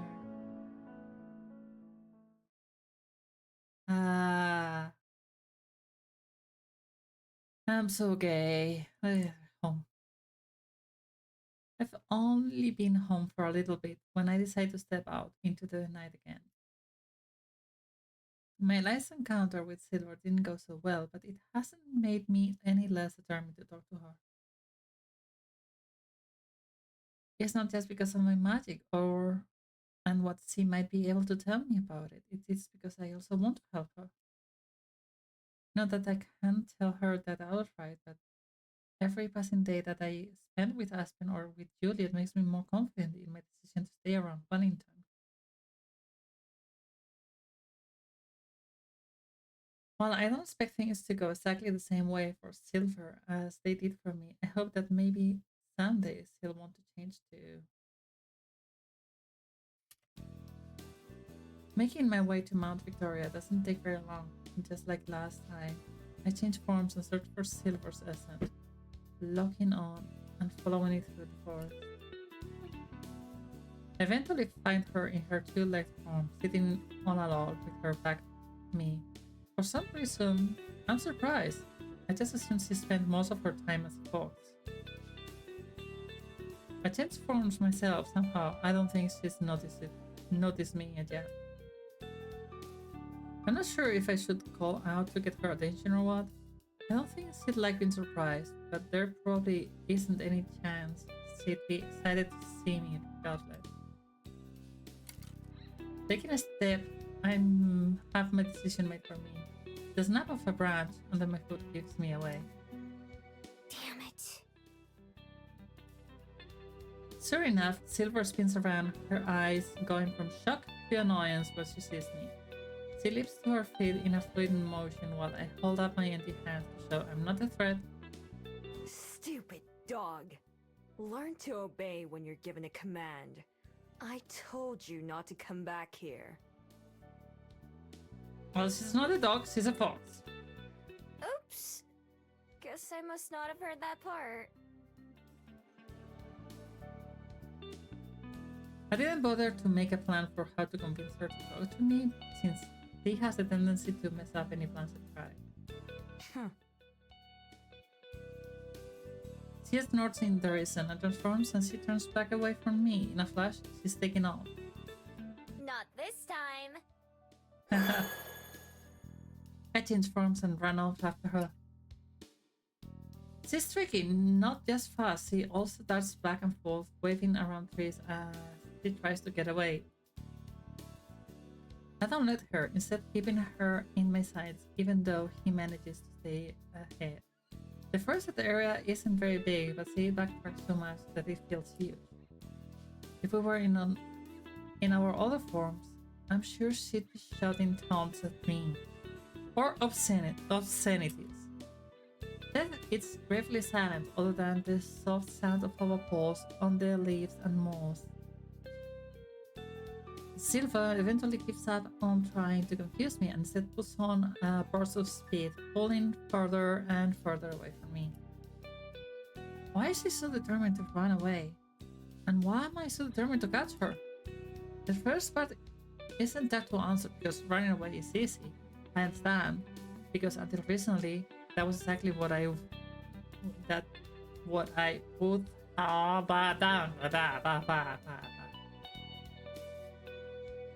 was exactly what I would have done too. But the second part, that's the hardest to say. I push myself as well, trying to run faster like Silver. It's hard though, and my legs are already aching. I have to start relying on my ears and nose, and not just eyes to track her. Suddenly, I see her again, not that far out of reach. When she spots me, I can see her try to dash again. Only this time, she doesn't seem to be able to pull it off either. That's when I notice her limp. It's subtle enough that I can only tell when I'm close up to her like this.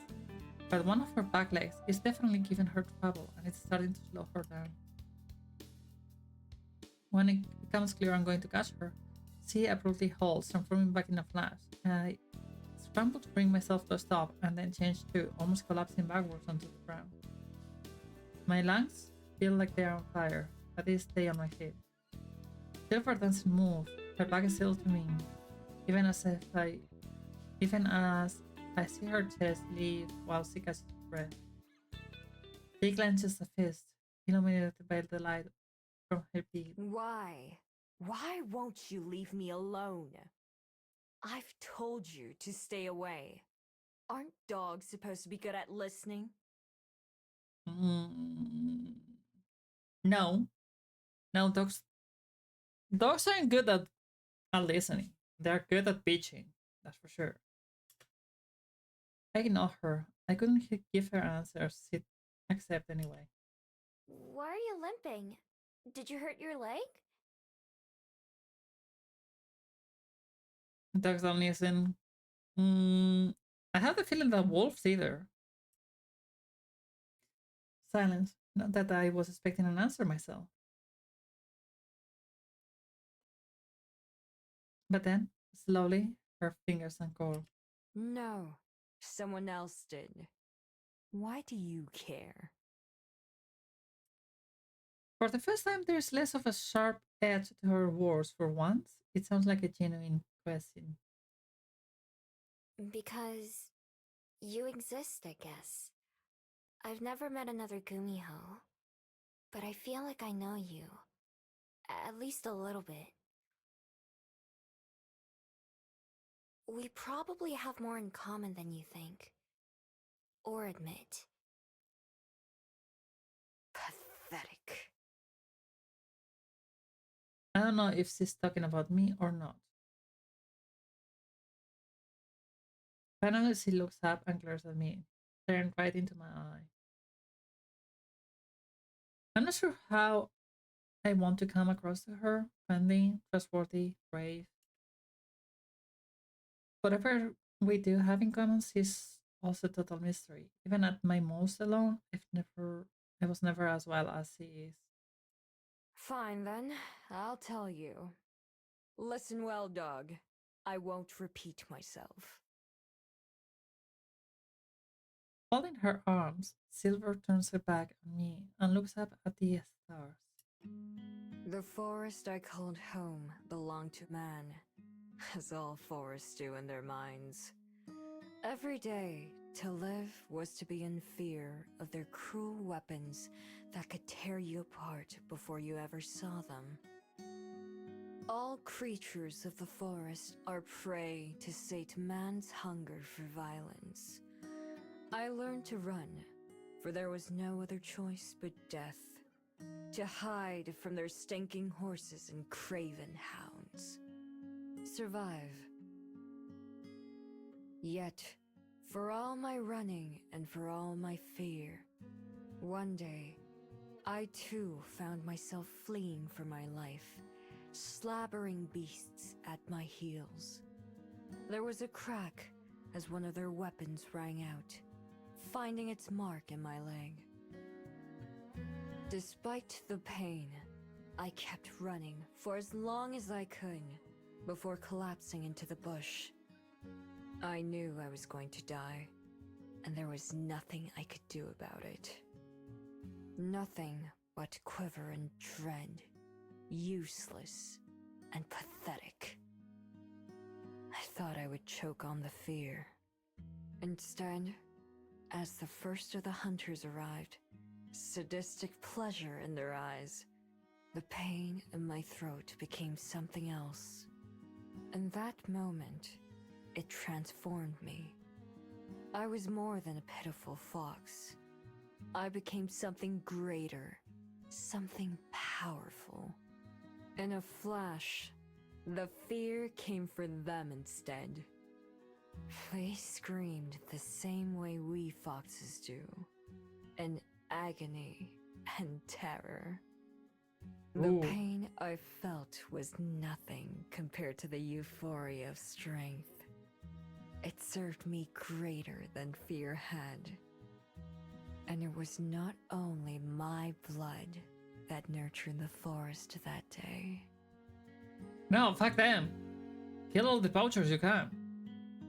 I knew that my wounds would heal in time, but that power would never leave me. They did, and it hasn't. Never again will I suffer a human to harm me, or anyone else.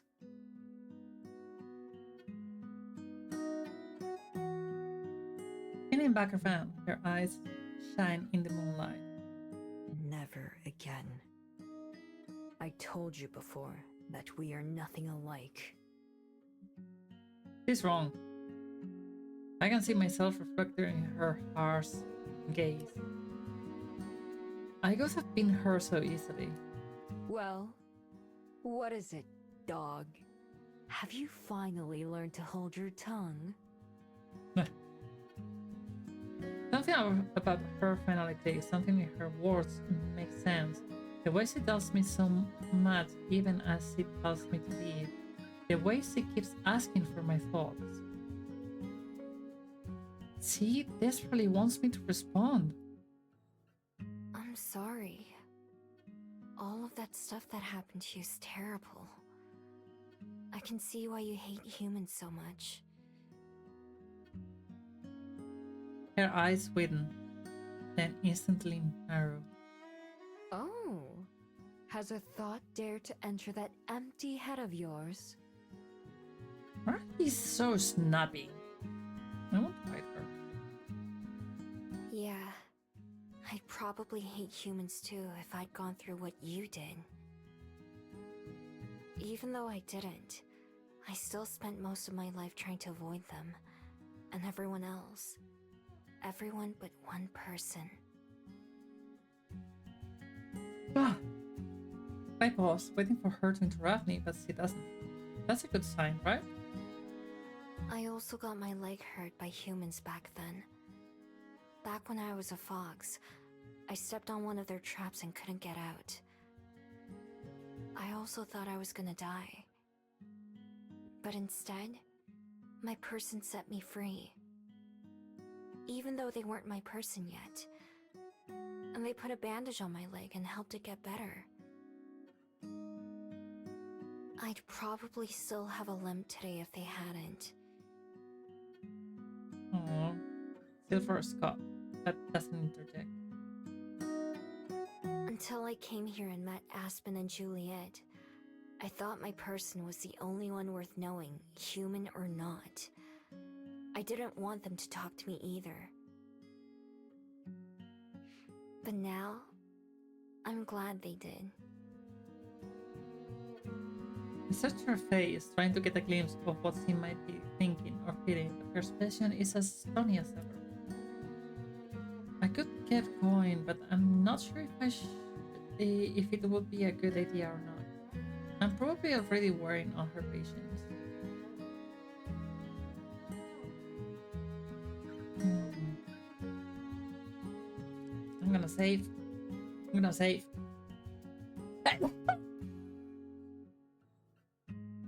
Ah! Ah. Oh. Let's keep going. Since he still hasn't got me off, I decided to keep talking. Who knows when I'll have another chance. You could try that too, you know. I could even introduce you to my friends. I haven't told them about you yet. They don't have any idea you exist, but I'm sure they'd be just as nice to you as they were to me. Not all people are bad, humans or fabled. There are good ones too. Just like there are probably good and bad Gumiho. Hmm. All I get in response is a cold stare. It's just an offer, Miho. Just don't take it personally. Well, it's not like I expected her to say yes. At least I tried. From the way she fidgets, I can tell we are getting near the point where Silver is going to decide she's had enough and run away. Before she can do that, there's something I have to know. Hey. What? I never asked before, but what's your name? She sneers, looking glad to have a reason to be disdainful again. I have no need for one. If I wished to be known by anyone, they wouldn't use a name. Hmm. Yeah, I used to be like that too. It's how I ended up calling myself Miho. How clever. Hmm. Which is why I've been calling you Silver in my head, so I'll just keep doing that. Pick something else. Huh? Her response is immediate. I've been expecting as do as you wish, or I don't care what the dog thinks of me, but I didn't expect her to have an opinion on my choice. Even Silver looks a bit surprised with herself, like she answered without thinking. She quickly forces back a stoic expression. I mean, do as you wish.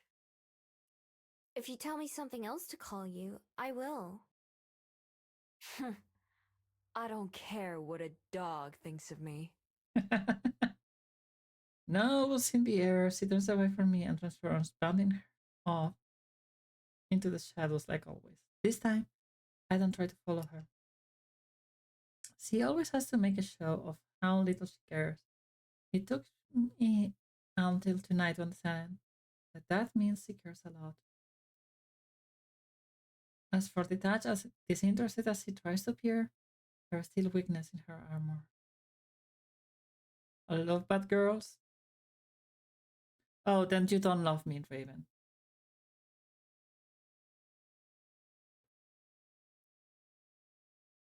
Once again, I didn't really learn much about myself or my magic from her visit from with Silver, but still, I don't think it was a waste of time.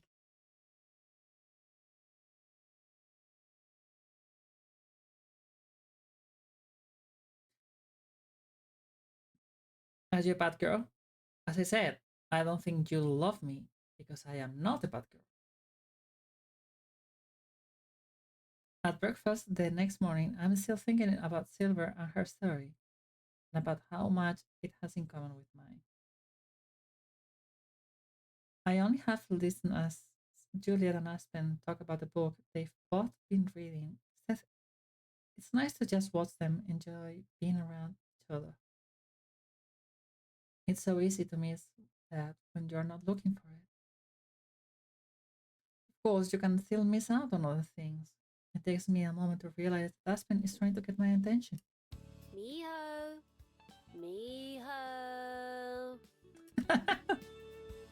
Shaking my head, I bring my attention back. You like any type of girl? You know what I love? I love good girls. Earth to me ho! Anyone home? There is now. Just stepped out for a minute, you know. Believe me, I know. I was just asking if something had happened to your bead. It looks brighter again. Okay, apparently Raven likes it when I call them a good girl. Good to know. It does? Oh man, that'd be embarrassing if Aspen noticed a change before I did. I took my necklace away from me so I can see it. Surely enough, the glow is stronger than before. Still not as strong as Silver's though. I swear it wasn't like that when I went to sleep. Another password, guys! Another password! Maybe it changed overnight. Like your body, perhaps it needs time to process. Actually, I believe I learned something useful in that regard. I was able to get in touch with one of the curators from the exhibition you saw at Topapa. I mentioned the painting of Ogumio and asked if he knew anything about them, and he told me a very interesting myth. It says that not only is Ogumio's bead the source of her magic, but it also requires more magic to sustain itself.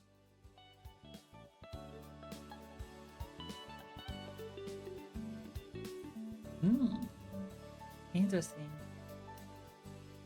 Most Fable take their magic from the underworld source, but for those who don't come from the underworld, such as Miho, It has to come from somewhere else.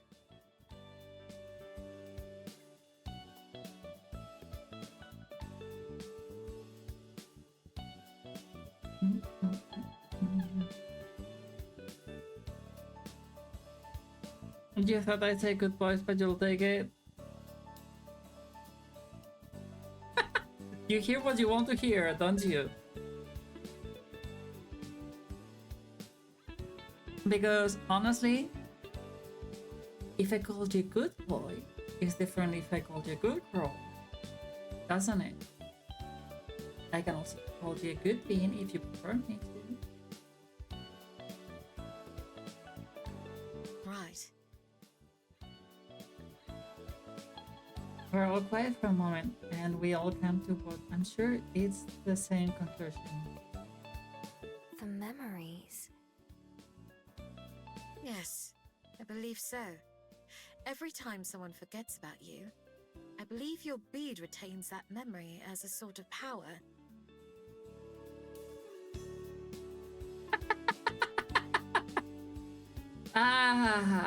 Another password, guys! There was a second part to the myth as well. Once it's accumulated enough, Ogumio can take that magic and make it her own, becoming something even more than Ogumio. Something more? In what way? Kira, don't laugh too loud. Because you're a really good being. And you know that. He's a good being. He's a good being. A Chunho. Chanho? But then, look at me. Pardon? Chanho, I know the word, but not how I know it. As if Julie's explanation unlocked a forgotten memory of my own. That's what I'd be. If I swallowed the bean when it was ready. Tunnel. A sky fox. Ooh. I don't know what it means, but I know it's the next step in my existence more than I'm Kumiho. Here is a really good bit. They are.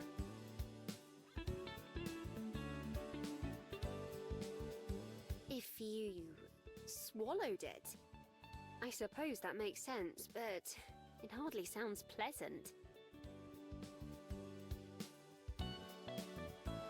It isn't. Removing my necklace, I inspect the bead yet again. The glow must be related to what Juliet was saying. That it's getting closer to being ready. I don't know if the rest of me is though. But why now? I don't think that many people have forgotten me recently, but it started changing so fast.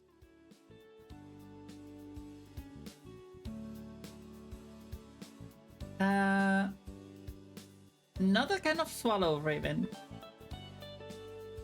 It's magic. Even as a boring old human, I can tell you that magic never works how you think it should. Not just magic, but also myth. Myths tend to have some roots in truth, but are incomplete or warped by retelling. Trust your eyes and your heart, not just what Aspen and I find. Right. Besides, who knows how much farther it has to go? It could keep getting brighter and brighter for a long time. I've seen... I'll see if it looks any different this time next week. The more people that remembers you, the brighter it will get. I was about to mention Silver, but managed to catch myself. I want to tell Aspen and Juliet about her, but not yet. Not until I know her better myself. Not until I convince her to meet them. And it could take even longer for Silver to change than from my beat. Although, now that I think about it, what does the brightness of hers mean? That her beat has stored even more magic than mine? Something about that doesn't feel right. It can't just be about an amount. There has to be something more. I wonder if even she knows what it is. There is one more big question to you. One more big what if. If I do that, would it mean people stop forgetting about me? If my bead isn't there to steal the memories?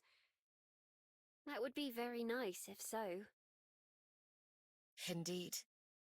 I couldn't say, but I share Aspen's feelings, as I'm sure you do too. Yeah, I do. I locked the necklace around my neck. The more I learn about my powers, the more conflicted I feel.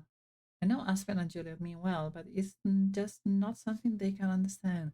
Even though Juliet has magic on her own, it's entirely different from mine.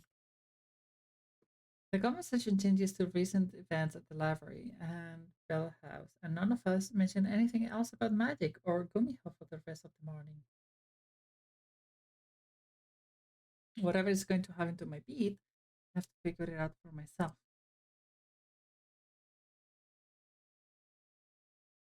Oh, Mr. Kim is back at the waterfront. It's been almost a week since the last time I went to the waterfront, so I decided to head down and visit Mr. Kim. And even longer since I've actually done any fishing, so this might be a good time to change that. When I get to the waterfront, there are plenty of other people there fishing, unlike the last couple times. However, it doesn't look like Mr. Kim is one of them. His assistant, Jung Ming, is there helping out like always, but Mr. Kim himself is nowhere to be seen. When I go ask Jung Ming, he tells me that Mr. Kim went to the marketplace, but that he should have been back by now. I volunteer to go see if I can track him down. Only ever seen the market from a distance, but up close, it's a lot more lively than I gave it credit for. The noisy fishermen and then I always hear from far away laugh and shout with each other, displaying their catches on bed supplies. There are other brands than stalls selling snacks and drinks, as well as things like jewelry and souvenirs. Just 1 second, guys. I need to just stretch my neck.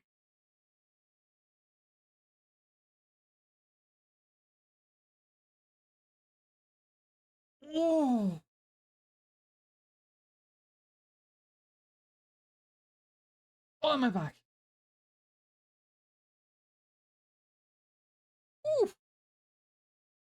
My shoulder popped.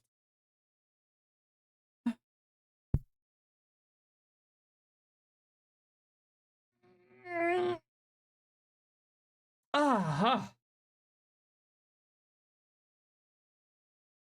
Ooh. There are the vendors that stall selling snacks and drinks, as well as things like jewelry and souvenirs.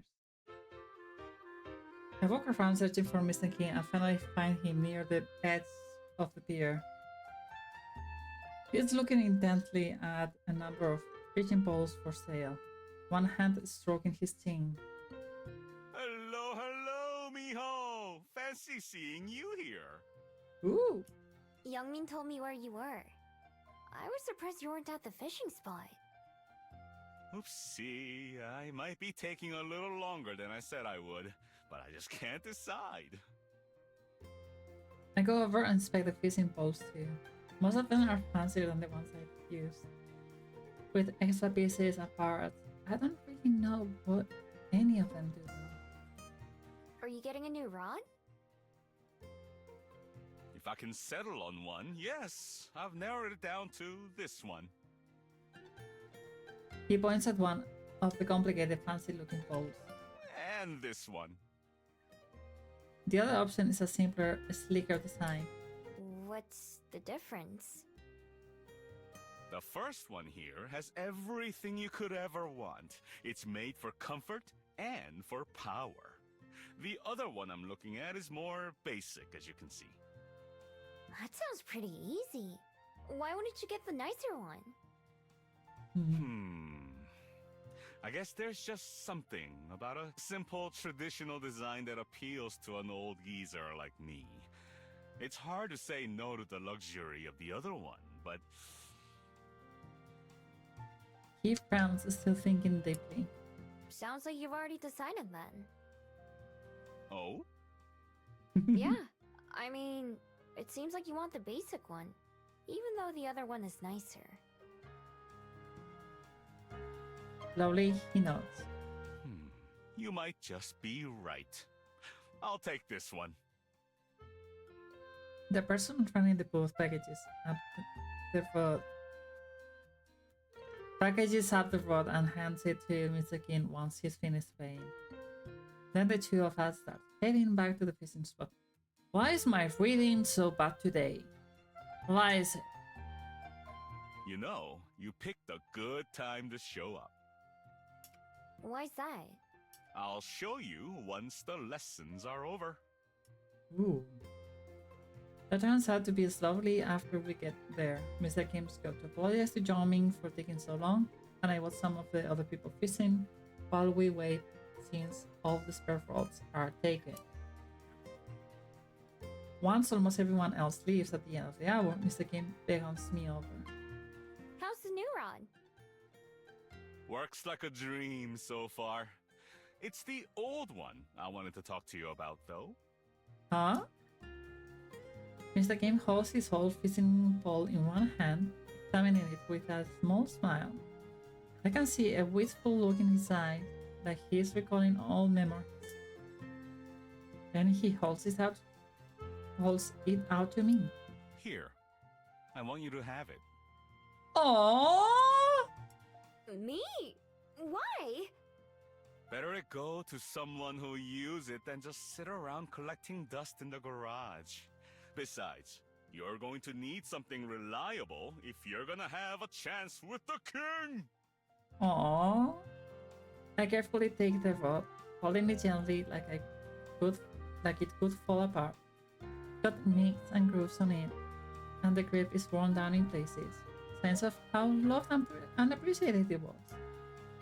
Are you sure? Of course I'm sure, as long as you promise to give it a good home. I do. Thanks. You're welcome. Now, let's make sure we catch the king this year, Standing at the edge, I cast out my line to get a feel for Even though it's been well used, it's more comfortable and handles better than the ones I usually borrow. Dang, I'm just bad with words today. I managed to land a couple fizzle though. I let them all go. When it's finally time for me to go home, I carried the fishing pole carefully, making sure Mr. Kim's trust in me wasn't misplaced.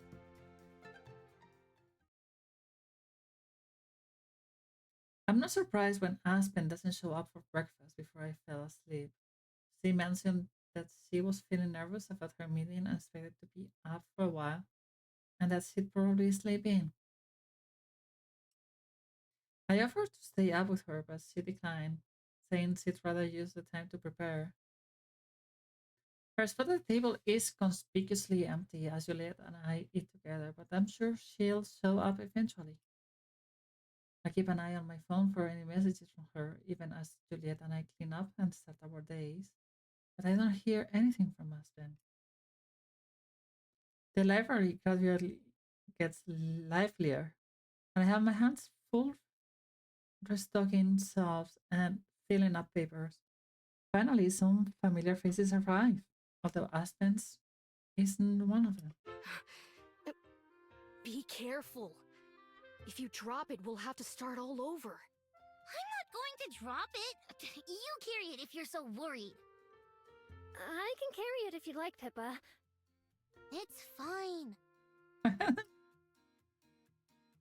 I can hear the three kids before I can see them. Their voices only get louder when Armand pushes the front door open and holds it for the other two. Cello enters first, followed by Pippa, who has her arms wrapped tightly around the box. They've come in every day since we visit the Bell House, so Pippa and Armand still remember me. I didn't explain my magic to them, they just chose to work up here. Good morning, Miss John!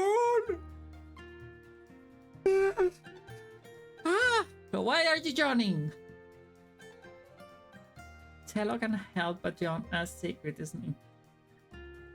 Morning. Wow, you guys look exhausted. Ugh. We are. Cello and I stayed up all night finishing our project. Armand was only awake for like half of it. You wouldn't let me touch the models, so why should I have to stay up? You two, please. Even Cello seems too tired to put up with her friends bickering today. They both have, but stop arguing. It was a long night, but we managed to get done. Since we're going back home tomorrow, we wanted to come show you and Ms. Aspen the final version. She gave us a lot of advice at the Bell House. And a lot of free refills. Aww. Yeah, Ms. Aspen was super nice to us. Is she around? Nope. I haven't seen her yet today. I think she had a late night too. I'll try calling her. I'm going to go put this down somewhere. Huh. Good idea. All three of them go out to find a table where they can sit up, and I pull out my phone and give Aspen a call. It rings for a long time, and I'm about to hang up when I finally hear the line click. Hello? Her voice is so groggy that she was clearly still asleep. Hi, Aspen. Sorry to wake you up. Miho?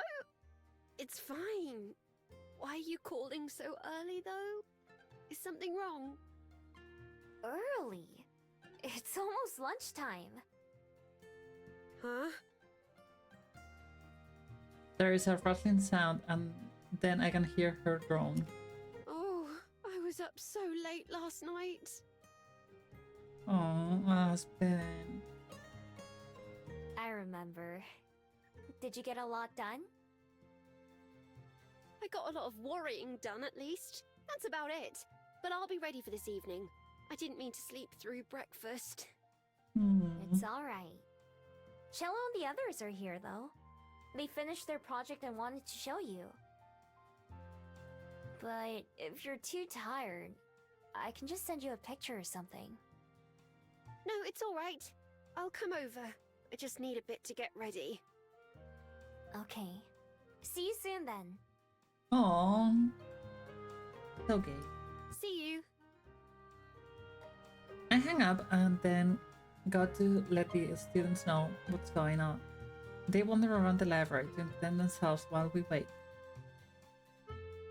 Finally, the library door opens and Aspen enters, still looking half asleep. She manages to stumble in my direction, and I greet her with a big hug. Good morning. Actually, good afternoon. Don't remind me. I'm glad to see you, though. Aww. Same. Miss Aspen, over here! From their chosen spot, the three kids wave at Aspen. Miss Aspen makes me sound so old. She grumbles quietly enough that only I can hear her, but she puts on a smile as we go over to the table. Thank you for coming to see us. Were you up late working too? Something like that, yes. But not as hard as you were, it seems. Congratulations on finishing your project. Despite her exhaustion, Aspen manages to use her customer service voice and seems genuinely excited for them. Thanks. Hey, Wolf. How's it going? You have coffee? How was the nap? Me and Cello worked really hard on it. I guess our mom helped too. It was something the three of us all made together. But we wouldn't have been able to do that without visiting the Bell House. I'm very excited to see. Is it in the box? Pippa nods. Her man reaches for it, but Pippa pulls the box out of the way. Here we go! She carefully unfolds the flaps and reaches in, lifting out the project. Both Aspen and I gasp as we see it. It's a tiny version of the Bell House, about the size of a shoebox. The walls look like they are made out of cardboard or some other material, and the tables and chairs inside are made of hay. Napus okay. Even the stretch of road outside the cafe is included, with the benches and flags and everything else. The smell of fresh paint emanates from the display, along with the glue and other craft supplies. It's incredible. Wow. Yeah, this is amazing. Thanks! Although Pippa sounds gruff as always, I can see her blush before she tries to hide her face. Aspen kneels down to get a better look, inspecting all the little details. You even got the bell above the door. How cute. Aww. It wouldn't be the Bell House without a bell. The plants, too. Great job, everybody. Telemann beam at praise, and even Pippa manages a small smile. Thanks for letting us spend time there. Aww. And for all the coffee. Aww. Of course. I remember the stress of homework and group projects very well. At least your group actually works together, instead of leaving it all for one person. That's right. Cello hastily answers, shooting Pippa a look before she can try to challenge it. Thank you as well, Ms. Miho. We would have never found out about the Bell House if you didn't take us there. Ah. No prob. I'll take any excuse I can to go there. Glad to see your girlfriend? Yeah, I bet you would. It's true. I speak from experience. Hey, you're one of those excuses too. See, that was what I was talking about. Oh, I'm the excuse, am I? So it's the free drinks you're really visiting for? No, you, stupid. Only sometimes. Sometimes you still make me pay. Sounds like it should be always from here on out. We both stared at each other for a second before slipping into laughter. He manages to push some of the tiredness out of Aspen's eyes. We chat with the kids for a while longer, swapping stories about Wellington and Amorina, and then finally it's time for them to pack up and get going. Aspen helps Pippa carefully return the project to its box and close it up. Then all five of us head outside. Thanks again for all your help. Yeah, it was really nice meeting you. I hope we can come back to Wellington again sometime. Me too. It's bittersweet to think that after this time tomorrow, those two will have forgotten about me. I'm glad they'll remember Aspen though, at the Bell House, of course.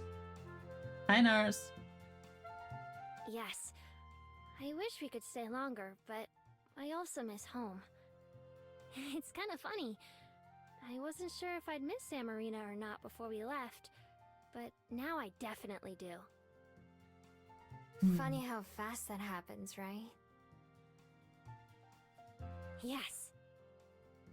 Take care, all of you. You're always welcome at the Bell House again.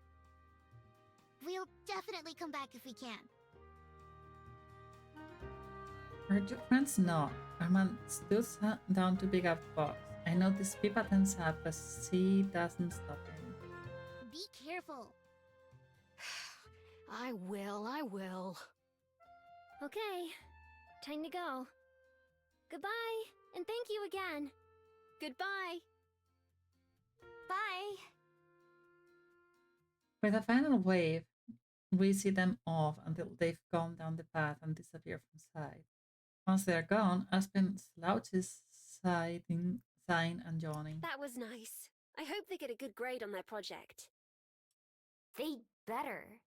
It looks really good. Are you gonna be alright, though? You seem like you're about to fall over. I'm fine. It was nice to have the distraction for a bit. Now all I have left to do is wait for this evening. Wanna go in? Or are you gonna wait at home?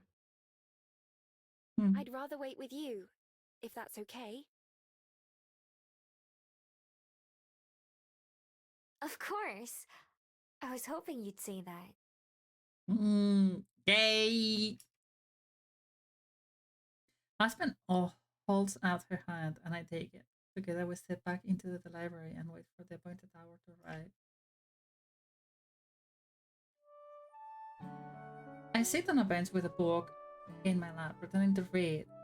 In reality, I'm not even trying. I'm watching the plaza across from me, where Aspen sits at the table alone. I offered to sit with her, but she declined, saying this was something she needed to do alone. Still, she knows I'm watching, even if I'm too far away to hear. Pulling my phone out of my pocket, I slowly type a message wishing Aspen good luck and send it. From a distance, I see her check her phone, and an instant later receive a few hearts emoji in response. Aww! In the queue! Just then, a stranger approaches her, and the two of them talk for a second before Aspen jumps up to shake their hand. Then they both sit back down, and Aspen scoots her chair in close. They chat for a long while, enough for the waitress to come out and refill the drink several times. From what I can tell, it looks like the agent is doing most of the talking and Aspen is mostly listening. Even from behind, I can tell when she is saying something because of the way she sits up and starts to move about animatedly. After a while, the agent opens their briefcase and passes some papers to Aspen, who stares at them. The agent stands, and a few seconds later, Aspen does too. They shake hands a second time before the agent pays their bill and leaves Aspen lingering on the table. When a couple of more minutes pass by and she still doesn't move, I get up and go in to her instead. Hey, you. Startled, Aspen looks around before looking up to see me. Oh, Miho! Sorry to keep you waiting. I was just... Distracted. It's alright. I don't mind. How'd it go? The fact that I have to ask means I already know the answer. If I had gone as hoped, then I'm sure Aspen would be out of her seat jumping off some refrigerator Joy? It went fine, I think. Ah. You think?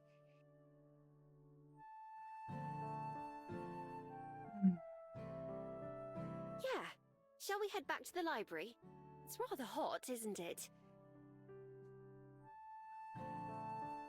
I need a neck massage.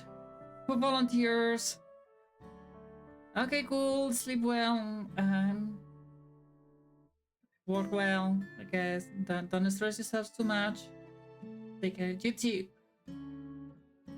So no one volunteers to give me a neck massage? Okay. Understood. Sure, let's go. It's not hot at all. It's downright pleasant, but I'm sure that's not the real reason she wants to get out of here. I lead the way, and although Aspen never lets go of my hand, she doesn't say anything either. You can?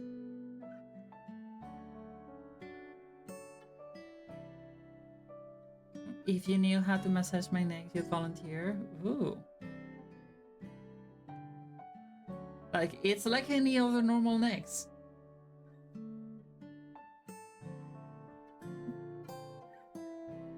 But I appreciate you, Asa. It's just like, if you don't know how to do it properly, you can just do more damage. I understand. But Karen says they can.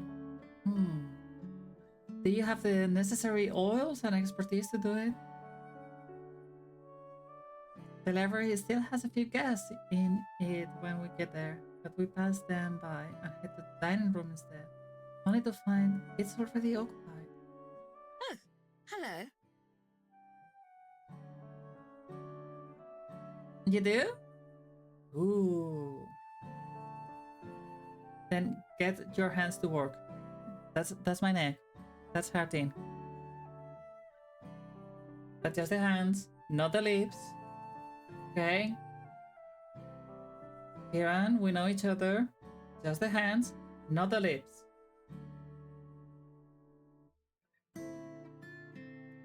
Hey! Still silent, Aspen distractedly sits down, already pulling out the baguette the agents gave her to examine. Judith gives me a questioning look, and I offer a tiny shrug in response. I assume we are going to find out what's on Aspen's mind soon. There are two parts to the baguette. The first one is huge, almost as thick as a book. It must be the copy of the manuscript Aspen sent in. The second one is much smaller but still lengthy. That's the one Aspen focuses on. He reads over the document, which has to be at least a dozen pages long, if not more. Even worse, the printed words are really tiny. Finally, she puts both bundles into the bag, chewing her lip before speaking. I think I can do this. Do what? Aspen snaps her attention to me, like she just noticed she's not alone. Oh! I'm sorry, I spaced out. Yeah, we could tell. It's quite all right. It's clear you have a lot to think about. Yes, well, hopefully I've got most of the thinking out of the way. She slumps back, shoulders rising and falling as his side. They said it needs a lot of work, which is understandable. I already knew that from all the rejection notices. I hadn't realised the scope of the issues, but fortunately they did. When I saw all the markups, I was taken aback at first. Huh? It made sense when I thought about it, though. They're a publisher for a reason, and as a first-time author, I want a publisher for a reason. So it needs a lot of work. A lot of rewriting, really. But they encouraged me to fix it up and then resubmit. Ooh. They asked me to make my decision by Halloween, so I have a few weeks to think it over. But I think I'd be a fool not to do it, right? Aspen looks at Juliet and me in turn. and from her knitted brows and small frown, I can tell Juliet is thinking the same thing I am. You don't sound convinced. It's a big decision. Surely you don't need to make it right away. Hmm. Why not take advantage of the time they gave you to think about it? Yeah. I don't have to decide right now. But if I just let myself think about it too long, I'll never do anything. I've learned that the hard way. Ooh. Thank you, Ash. Burger. Mijo, do you want the burger? Do you want the burger, Mijo? Nom nom. Nom nom. Nom the burger, Mijo. Mijo, nom the burger. No? Then I'll nom it. Ah, nom nom. Besides, Her voice drops and face falls. there may not be another chance. I follow her gaze, tucked into her bag near where the papers from the agent were stamped. I can see the corners of several more empty envelopes. More for Aspen's collection. She catches me looking and nudges the bag shut with her foot. I suppose you're right, though. I should give it a bit more thought. It can wait until after the weekend, at least. Relieved, Juliet nods. I think that's a wise idea. We spend the rest of the evening together, chatting and having a good time. None of us mentioned writing or Aspen's book again, including her. Still, there's something in the way she talks and laughs, like she's only half listening. I hope that her meeting will make Aspen feel better and relaxed again, the way she was on our date at the gardens. Instead, it seems like it's done the opposite. It's hard to see her struggle, and I wish there was something I could do, but I'm the least qualified person to give Aspen advice on something like this. I don't know anything about books or writing or publishers. I don't know how important writing is to her and how many of her dreams resolve about it. Around it, I know how hard she's worked and will keep working no matter what. I also know that it's something she'll have to decide for herself, with or without advice from Juliet and me, of course. I'll support Aspen no matter what she chooses. I just hope that whatever decision she makes, she won't end up regretting it later. By the time Aspen has to head home, she's perked up a little bit, but not enough to make me stop worrying about her. Still, she says goodbye with a kiss and a smile, and I promise to come by in the morning. Right now, that'll have to be good enough for me. On Saturday morning, I wake up around my usual time. If I linger in bed for a while, I can hear the distant sound of Aspen and Juliet having an animated conversation. Aspen laughs, then Juliet laughs. Sorry, I was looking because I heard Lulu coming in. I just like hearing my girlfriend laugh, after all, no matter what kind of troubles are waiting on our minds. If she is able to laugh despite everything, then that's the win in my book. Aside from a couple hasty meals, it's been a while since the two of them have really gotten to spend much time together. Sometimes it's easy to forget that they've known each other longer than they've known me. Outside is shaping up to be another beautiful day. There are clouds, but none of the rain clouds. The grass sway in a gentle breeze beyond my window. I had more beautiful days there than I found. Even Wellington weather is at its worst isn't so bad from indoors. I open my window, enjoying the morning air as I freshen myself up too. Making my way silently to the kitchen, I pass just out of sight and listen. I've given it lots of thought. I have, but I still can't decide. Regina really wants me to take it, of course, but But there are good and bad parts of both. Exactly. I feel like I'm not sure who to compare it to. No need to compare. I understand what you mean. Aww. For a little while longer, I stay where I am, unseen. Not because I want to eavesdrop or spy on Aspen and Juliet, but because I don't want to interrupt them. Just want to let them talk. Maybe I'll just do that. Hearing Aspen express some of her worries and hearing Juliet offer words of encouragement reminds me of some of my earliest days here. Both of them changed their lives around to include me, which is something I'll always be grateful for. Still, I should give them a chance to spend some time with just each other, not because I feel uncomfortable, unwelcome, sorry, but because that hasn't really happened since I've arrived. Eventually, there's a moment of silence, followed by the sound of a cup being set on the table. I choose this time to make my entrance. Ah, there you are. Good morning, Miho. Good morning! I go into the kitchen and grab a piece of toast and an apple, but I don't sit down. Sleep well. Sure did. Now that I'm up, though, I think I'm gonna go for a walk. This early? Well, it was quite nice on my way up here.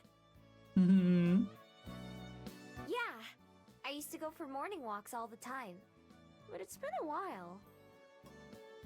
You couldn't have picked a better day, it seems. Enjoy yourself then, Miho. I will. See you when I'm back. For good measure, I wrap a couple more slices of toast in a paper towel and put them in one of my deep pockets, along with another apple and some packs of jam. I wave goodbye before I leave, and then I head back to my room to get dressed before stepping outside towards the road. Yeah, that's a good idea. Just get changed, because just going on the street on your pajamas, it's not good. Munching on my breakfast as I walk, I hum a song to myself that I heard on TV. Like on the direction of the ocean seem as usual. My days of aimless wandering really have decreased. I actually have places to go now and people to see. A day without any plans is a luxury. I wonder how young Ying chose where to go on their travels. What first brought them to my forest all those years ago? Was it on a whim? Or was there something in particular they were searching for? If there was, how they found it? They found you, mijo. I would have loved to ask, would have loved to tell them about Aspen and Juliet. More than anything, though, I wish I could have thanked them. Our time together was short, even by human standards, but it still meant everything to me. I take myself to Mount Victoria and start the familiar climb, but before I get to the top, I stop. It's only been a couple of days since I last came here and saw Silver. Trying to visit her again so soon might be pushing my luck. But then again, so is trying to visit her at all? The lukewarm toast and apple in my pocket are much, but if she leaves anything like I did, she'll still probably appreciate them. Even if she doesn't say it. Instead of transforming, I stay on 2 feet, heading in the same direction I went last time. I'm not too concerned about finding her. If she wants to be found, she will be. Keeping my eyes and ears peeled, I watch for a glint of silver fur or the sound of a snapping branch. When I finally spot her, it's purely by accident. Once again, she's in her human form rather than fox. With her back to me, she kneels at the edge of a patch of grass, attention focused on something I can see. It doesn't move as I approach, although I'm sure she knows I'm there. Be careful. I hold, still a few feet away. At least it didn't call me a dog. What What is it? I approached technically, scanning the ground before every step. Finally, I arrived behind her and looked down to find my answer. A bird, about the size of my hand, lies on its side in the grass. It's alive, but barely injured. What happened to it? Humans. This one was blown from its perch in the tree. For whatever reason, it was too weak to fly. Now, its leg is broken. It won't be long until it dies. Barb. Looking down, I see what Silver's right. That Silver's right over its injury. It struggles to flip its wing, but it can't even push himself into a standing position. Poor thing. I kneel down beside Silver. You were trying to help it, right? She scoffs. It is beyond help. Such is nature's way. I simply thought to put it out of its misery. No, it can't be helped. You didn't, though. Silence. Before doing anything else, I reach into my pocket and pull out the food I brought with me, holding it out towards Silver. Here. I brought you this. She looks at it, but doesn't make any move to accept. What is this? Poison? It's an apple. And some toast. It's not poisoned. I ate some myself. Ooh! And this. I have to dig all the way down to the bottom to find the little bag. Grape jelly. Silver stares incredulously, like I'm trying to give her, well, poison or something. I set the food down by her knees and turn my attention back to the bird. Let's get you some help, Birdie. I got my fingers together and reach for the bird, which finally gets a reaction from Silver. What are you doing? Her voice is sharp like a knife. I'm going to take this guy back home. I may not know what to do, but I'm sure Aspen or Juliet will. It's better than just leaving it out here today. Why? It's weak. Even were it to survive today, it's only a matter of time before something else claims its life. So what? I'm sure that time still matters to it. Both of us can relate, right? As gently as I can, I slide my hands around the struggling bird and scoop up the poor little thing. Its beady eyes look around frankly, and I can feel its tiny heart pounding on in its tiny chest. I start heading back towards the library as fast as I can. Before I get very far, there's a noise from behind me. I look back to see Silver following me. An empty paper towel dangles from her hand. Smiling to myself, I keep walking. She ate the food. When I step from the woods back into the path, I expect Silver to have disappeared. Instead, she takes a few cautious steps out, looking left and right as a car might come barreling down the mountain. Widen my eyes, she walks past me and keeps going, like she was planning to do this anyway. When we reach the base of Mount Victoria, she's a few meters ahead of me, and I clear my throat loudly to get her attention. It's this way. She storms after me, annoyed at Wellington for its geography or something. Her clothes, which are clearly meant to help her sneak around at night, stand like a sore thumb in the morning sun. They also must be hot as hell. If either of those things bother her, she doesn't let herself show it. Okay, flag? Yeah, it's been there the whole game, Raven. Do you notice it now?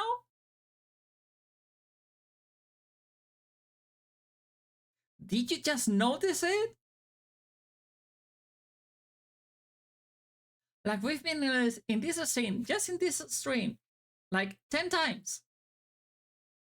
10 times. You just notice beautiful girls. Like Adi did an amazing job in this game. It's amazing. All the characters are amazing, lovely. Her design is great. You don't see backgrounds. Well, that's on you, not me. But it's been there. Uh, I curl my fingers to shade the bird as much as I can. It seems to have calmed down a little, but that's probably more from exhaustion than anything. When we reach the library, Silver trails far behind. I wait at the entrance, not sure if she's coming or not. I don't ask. She'll do whatever she wants either way. You are blinded by beauty today? What? Are you just holding up a mirror or something? After a moment, she walks up the hill and joins me. I simply nod in acknowledgement before I push open the door with my shoulder. Silver behind me like a shadow. Within seconds, Aspen pops her head out from the dining room. Ah, Miho, we were just.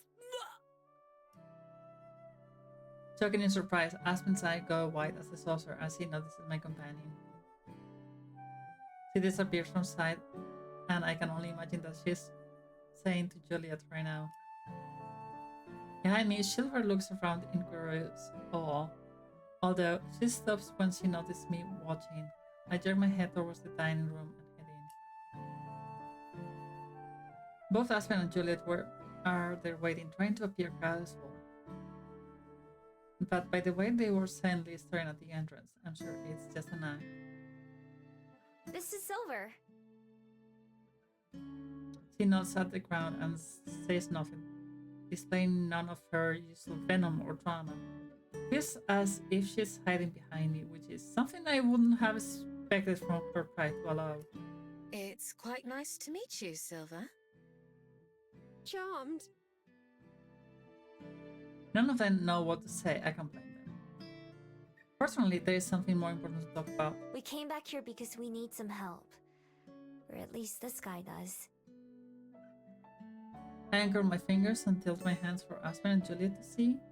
I doubt either of them even noticed I was carrying something. They both leaned in to see. What's this? The bird starts to travel again, probably because of how many more people are suddenly staring at it. Ah, his leg. I'll be right back. Peering at the little bird, it doesn't take Juliet more than a second to see what's wrong. She hurriedly departs for the stairs, moving right past Silver without a glance. Silver lurches to the side and to get out of her way all the same. Aspen grabs one of these rags and holds it up to make a small square, and then sets that on the table. Here, why don't you put him down on this? I read that it's best to put him in a box or somewhere enclosed, but this will do for now. I gently lowered the bird into the makeshift cushion. Its eyes still dark around, but it doesn't struggle as much. I sigh with relief at being able to unfold my hands, shaking at stretching them out before washing them several times. Juliet returns in with her phone in one hand and a small cardboard box in the other. Using a kitchen knife, she cuts a few holes into the sides of the box and then puts it aside. Miho, will you help me move him? She takes two corners of the rag and I grab the other two, and we carefully lift it over the box and set it down inside. Do you think it'll be okay? I keep my voice at the whisper. Even though the bird can understand our words, I still don't want it to hear. I hope so. If not for you, it certainly wouldn't have a chance. I've contacted someone who will be able to provide better assistance than we can. She should be here shortly. Is it a vet? No, a contact at the nature preserve. She's rescued quite a few unfortunate creatures like our friend here. Hey, nurse! I've never heard of a nature preserve before. What's that? It's a conservation area on the north side of town. They have a bunch of protected land where they rehabilitate injured animals or ones that can't survive in the wild. I used to go there on class trips sometimes. One time we had a sleepover there. and I saw a kiwi. Yuri! She smiles fondly as she recalls the memory. Whoa. I didn't know a place like that existed. It's far from the only one. There are dozens more in New Zealand alone, of all different sizes. Looking at the box on the table, I can't help but feel a little bad for our friend. Probably never going to see his home on Mount Victoria again, and he doesn't even get to say a say in it. But where he's going doesn't sound half bad. Like Juliet said, he probably wouldn't even have survived if he'd been left on his own. If not for me and for... Silver? I only now realize that she's gone. Oh, I didn't even notice her leave. She's like that. I go out into the hallway, looking up the stairs and around the room for her. The front door is open, but only a crack. Something's keeping it from closing. Walking over, I spot something on the floor, down between the door and the wall. Is the gnawed core of an apple, wrapped in a breadcrumb cover paper towel. Laughing, I pick it up and throw it in the trash, letting the door shut behind me. In the dining room, Aspen and Juliet are both seated again. It is far past Juliet's bedtime, but she looks as awake and alert as I've ever seen her. I sit down too, waiting for the question that I know it's coming. It doesn't take Aspen more than 2 seconds. So, who exactly was that? Obviously, she was a Gumiho, but... I take a deep breath and try to think of where to begin. It's a long story. You know that's my favorite kind. Nodding, I finally settle on where to start. She used to be a fox, just like me. That's a good start, honestly. When bedtime rolls around in the evening, I'm more than ready for it. Climbing over my bed to reach the window, I pause for a moment to enjoy the breeze. I've kept it open all day. As I reach up to pull it shut, the wind intensifies for just a moment. The flowers on my desk shake, and my scrolls rolls off the edge and onto the floor. Slide the window closed with a dull thud, and then pick up the fallen parchment. It's been a while since I opened it, but I still know every crease and every rough edge by heart. Unfolding it, I stare at the familiar but unfamiliar scrollings. What would that guide at the museum exhibit have thought if they saw my scrolls? Would they have read it? Well, they probably would have thought I stole it from someone. No matter what it says, I probably got more use of it than Young Ying ever expected. What kind of person gives a scroll to a fox? Then again, that was part of what made them so special. My phone buzzes, and I set the scroll back down as I see Aspen's picture appear. Hey! Hey, you weren't in bed yet, were you? Nah, not yet. Soon, though.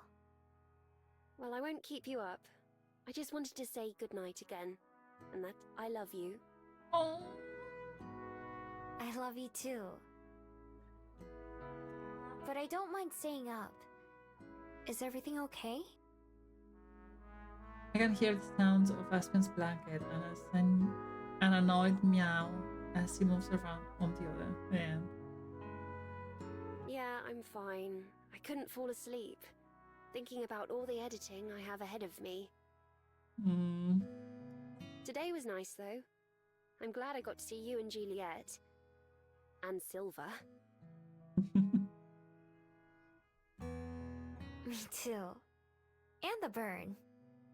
The bird was special. Good bird. Aspen laughs. Right, and the bird. Earlier, I told her and Juliet about the other times I had met Silver and some of what I've learned about magic. I kept the details of her past secret, though. It isn't mine to talk about. I'm sure he's very glad he met the two of you as well. Yeah, well, I couldn't just leave it there. Even if it can't have a normal bird life or live in the forest. At least it's got someone to take care of it now. I didn't really do that much. You're so modest. You did plenty. Many people would have left him to die, if they even noticed him at all. Maybe. Yeah. I also didn't tell her and Juliet about how Silver thought we should just abandon him too. The reason I gave Silver for Barb I couldn't do that was true. Although I can't blame her for not believing me or understanding. Thank you, Ash. Someone saved my life once too, but Silver was chosen to die. I thought that it should have a chance too. Even though it's just a bird, it's still alive. I'm sure people would have said I'm just a fox before. Aww. I didn't even know how to help it. I just hoped you or Juliet would. That was really the lucky part. That and Juliet knowing someone else to contact. It took a lot of people to save that bird, huh? Aww. Even Silver, in her own weird way, thinks she was glad it survived too. There is no response from the other end, although the call is still going. Just a faint sound. Aspen? I listened to the noise for a second and realized it's her breath. She's already fallen asleep. Oh, that's cute! I bet some of you just listen to me to fall asleep. Like being here on my streams, just listening to my voice, to just relax and fall asleep. It is time to cry and be gay. Yeah, indeed, Queenie, indeed. But this game is really, really good. If you don't own it and you like Yuri visual novels, I recommend it. It's amazing. It's so good. Smiling, I leave the call running as I set the phone next to my pillow and lay down. After a few seconds, the screen turns off. Aspen's photo disappearing as well. Sleep tight. Aww. 2 weeks later.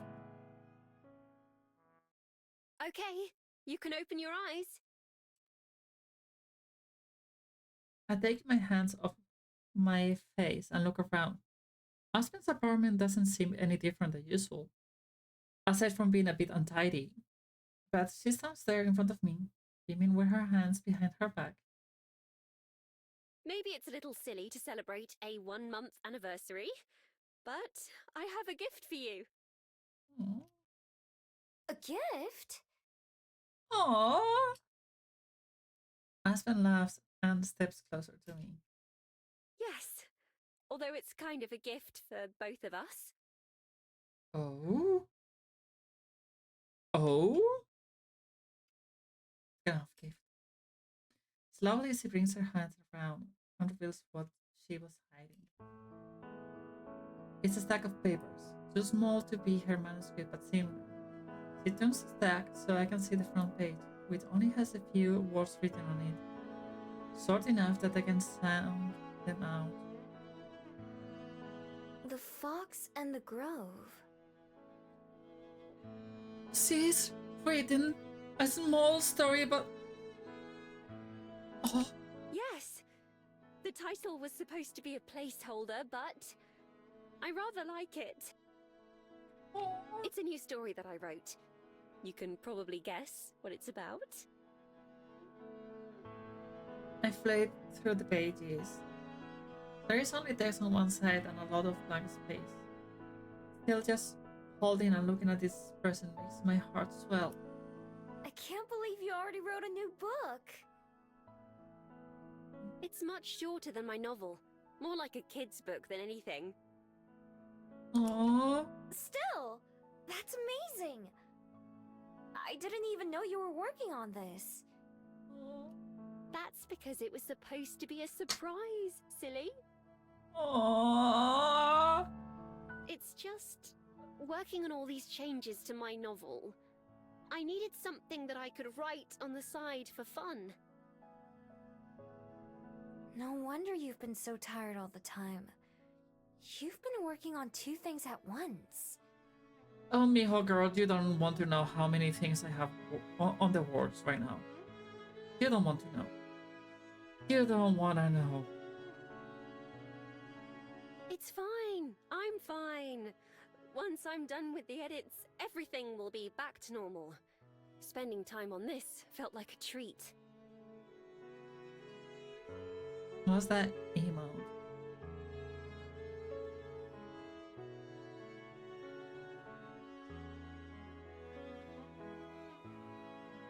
That... Wait, Mega has a Kiss Smash emote? Amazing. With a bright smile that doesn't quite hide bags under her eyes. I wish I could believe Aspen once he says she's fine. I only have a couple more days before I have to send in my revisions anyway. So by next week.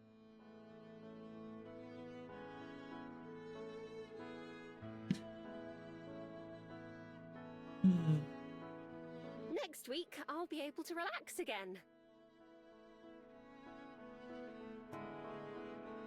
The area around her desk is messy, more than the rest of her apartment. Aside from her laptop and notebooks spread across it, there are empty coffee cups, loose sheets of paper, and wrappers from fast food and frozen meals. The copies on her bed are unmade, revealing the shoebox that's hidden beneath it. The lid is bulging with many letters and stuffed into it. Noticing my stare, Aspen zips over to the bed and pulls the seats down to hide box, picking some clothes and old stuff on the floor and bed chair. Anyway, here, for you. I love you. I take the papers as gently as I can and hold them close to my heart as I lean in to kiss Aspen. I love you too. Ah!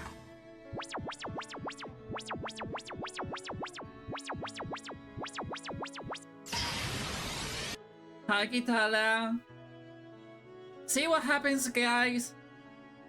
I said, I am here, listening to 2 girls telling I love you to each other, and I get hit by a fucking Pokeball. Rude.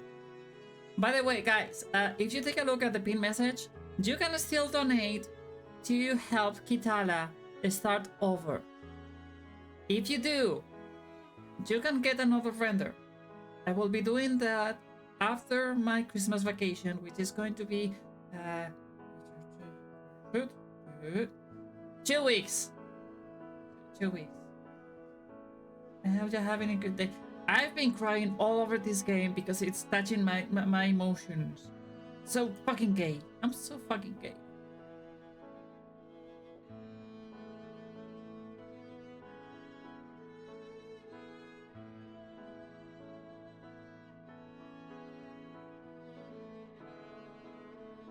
So, by the way, guys, that game means happy. Phoenix, happy stories makes me cry of emotion, hoping for something that I wish I had, okay?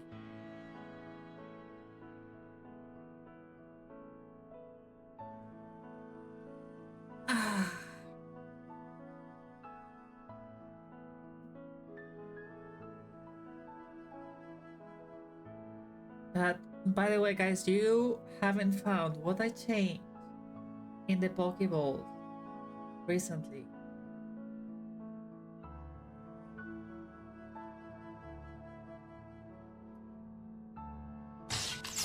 Like always, the moment is way too short, but Aspen's smile looks brighter and more real when we talk.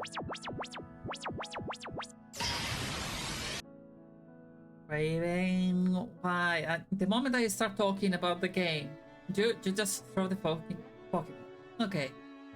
Go ahead and make yourself at home. I need to take care of the cats and do all my other after-work chores. Okay. Let me know if you need any help. I love Of Mio so course. much.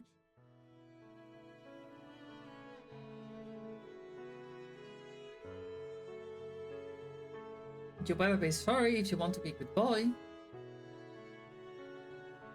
That's okay. Yep.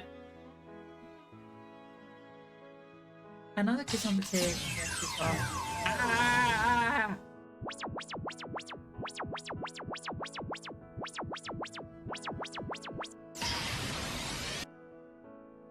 Fucking shit.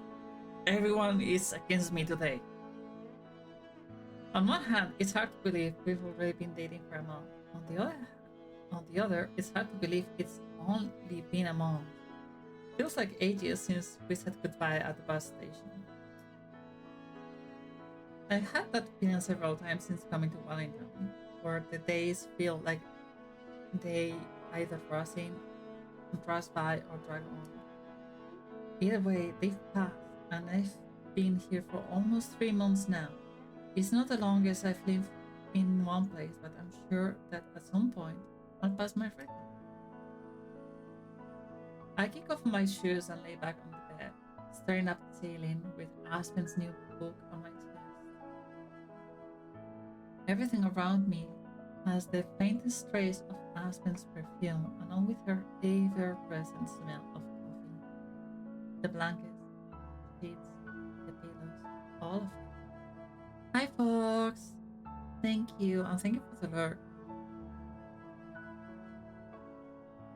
Even out of the room, her presence is all-encompassing.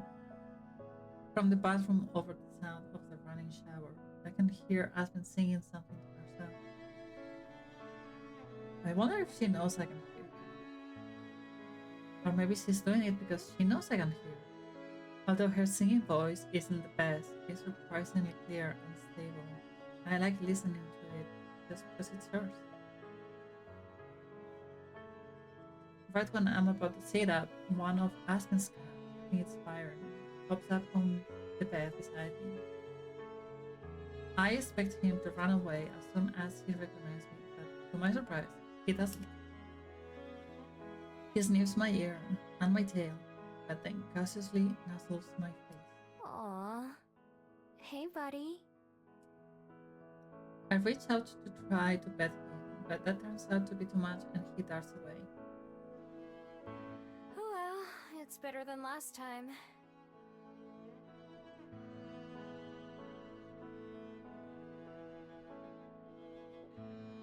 I move down to the floor with my back against the bed, setting the papers in my lap. They're stapled together at the top, but I'm afraid of tearing or damaging them. Even though I know Aspen could print another copy, there is something special about this one. It's the one she made just for me.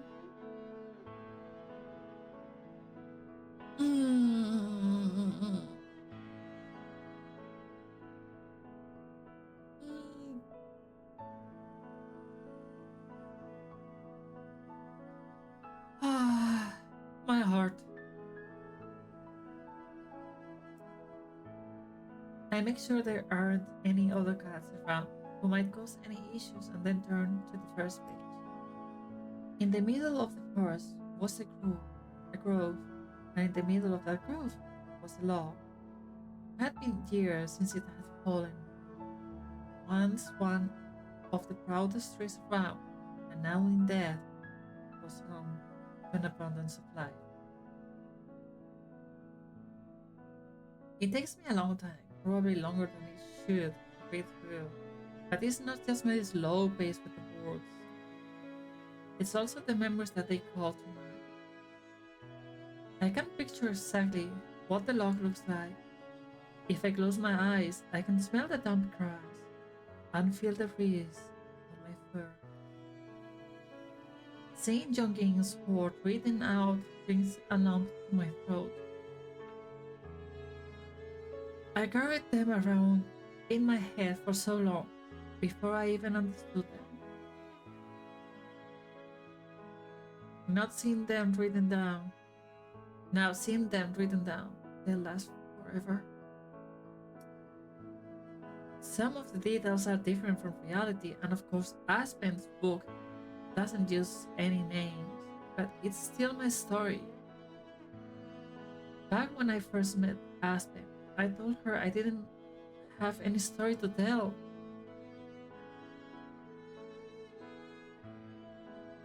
Now, reading it back to myself, I can kind of see why she found it so interesting. Maybe there's always been more to me than I thought.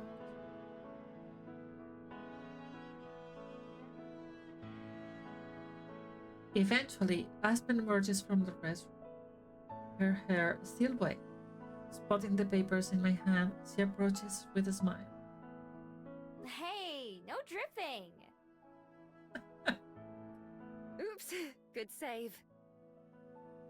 I can't let my favorite book get ruined after all. Oh, dang! Favorite book? Yeah, I loved it. I really loved it. After putting the papers on the nightstand, where they'll be safe, I stand up so that I can give Aspen a hug. I'm so glad. That makes it all worth it. I was worried I might get something wrong or forget an important part, but... I cut her off by tapping a finger to her lips. It was perfect. Then my finger, Aspen smiles. It's what you deserve. Oh, the fuck! Aspen goes to dry her hair, and then bustles around, finishing up her chores before returning to my side. Leaning against me, she yawned. You should go take a nap. Even without the yawning, it's clear that she needs rest, and hasn't been getting much. I can't nap. You're here. Besides, I haven't done any of my writing for the day. Huh? Wouldn't you write better if you're not tired? I haven't been not tired for years. And what about you? What about me? I'm fine. But if I'm asleep, then that's less time that I get to spend with you. Nope. She gets to cuddle with you when you sleep. We're still together. It'd be the same as if you were writing, right? You have a point there. I sit down in her desk chair, blocking off computer and crossing my arms. Melodramatically sighing, she lays down on the bed that still faces me. All right, if you insist. But only for half an hour or so. If I ever sleep, you better wake me up before you leave, all right? Okay. I have zero intentions of waking her up. Good girl. Good girl. She gives me a doubtful eye. I mean it. No slipping out silently so you can let me sleep or any nonsense like that. I won't. I promise. Removing her glasses and putting them on the nightstand, Aspen offers me one last smile. Good. Pulling the blankets up to her shoulders, she rolls over to face the wall. Doesn't even take a minute before I can hear the shift in her breathing. She's out like a light. Just like on the phone. Aww. Half an hour comes and goes while I watch videos on Aspen's computer or reread the book she wrote for me, because she shows no signs of waking up anytime soon. Good. She needs the rest. I won't woke her up, but I won't break my promise either. It's simple. If I can leave until she gets up, then I just won't go. Best logic ever. Sleep to overtime.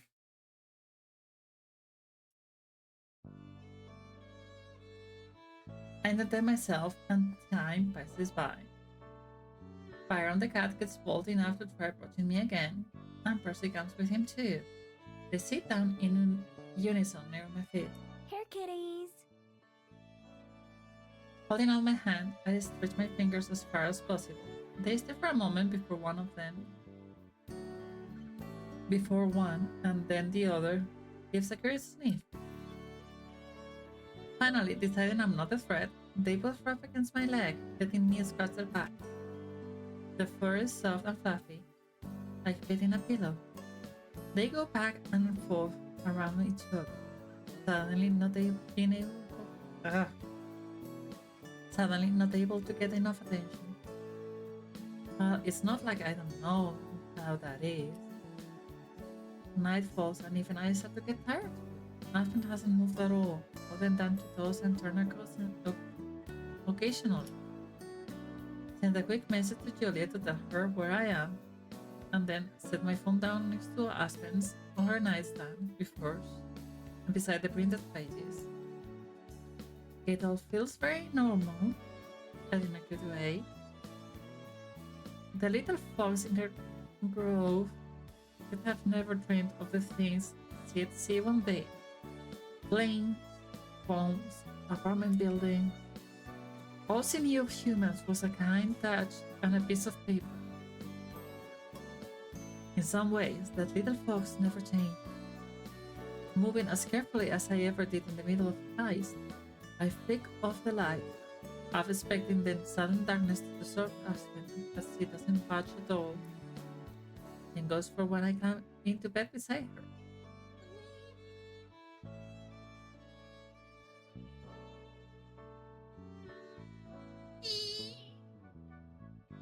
I wrap my arms around Aspen, wrapping my tail across both of us. Look at that. Look at that arm and that tail. I honestly will have grown the tail just curling up like that. Looks cuter, honestly. She moves slightly, and I curse myself silently. I must not have been careful enough. Miho? Her voice is less than a whisper, it's barely a breath. I'm here. Good. Within seconds, she's asleep again. Before I myself drift off, there's a soft thump on the bed behind me, and then a second. Something warm and fuzzy was against my back, and then it came near my legs.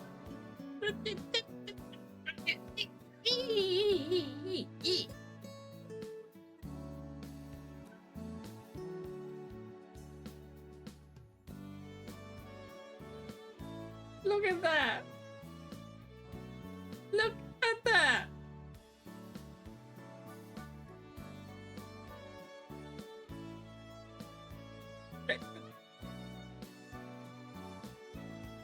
Cats! This ball of fluff, Eee.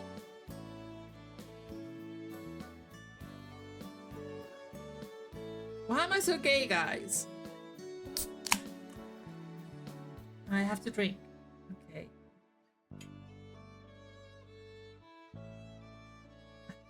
I'll drink some of my monster.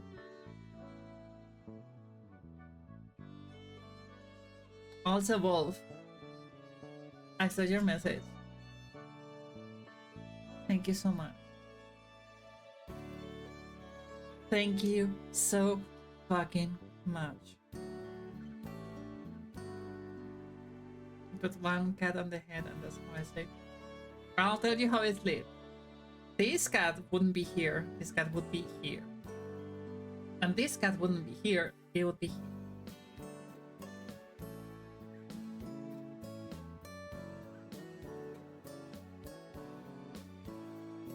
Thank you, Wolf. Thank you so much. I love it. I craned my head to look at the cats. They are both curled up into balls near their faces, just like their owner. Byron stares at me in the dark, probably wondering why I'm looking at him. Deciding he doesn't care, he closes his eyes, like Percy and Aspen.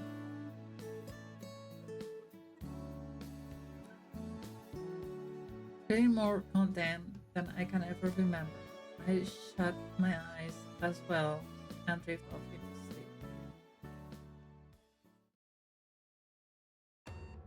I wake up to a sound from hell.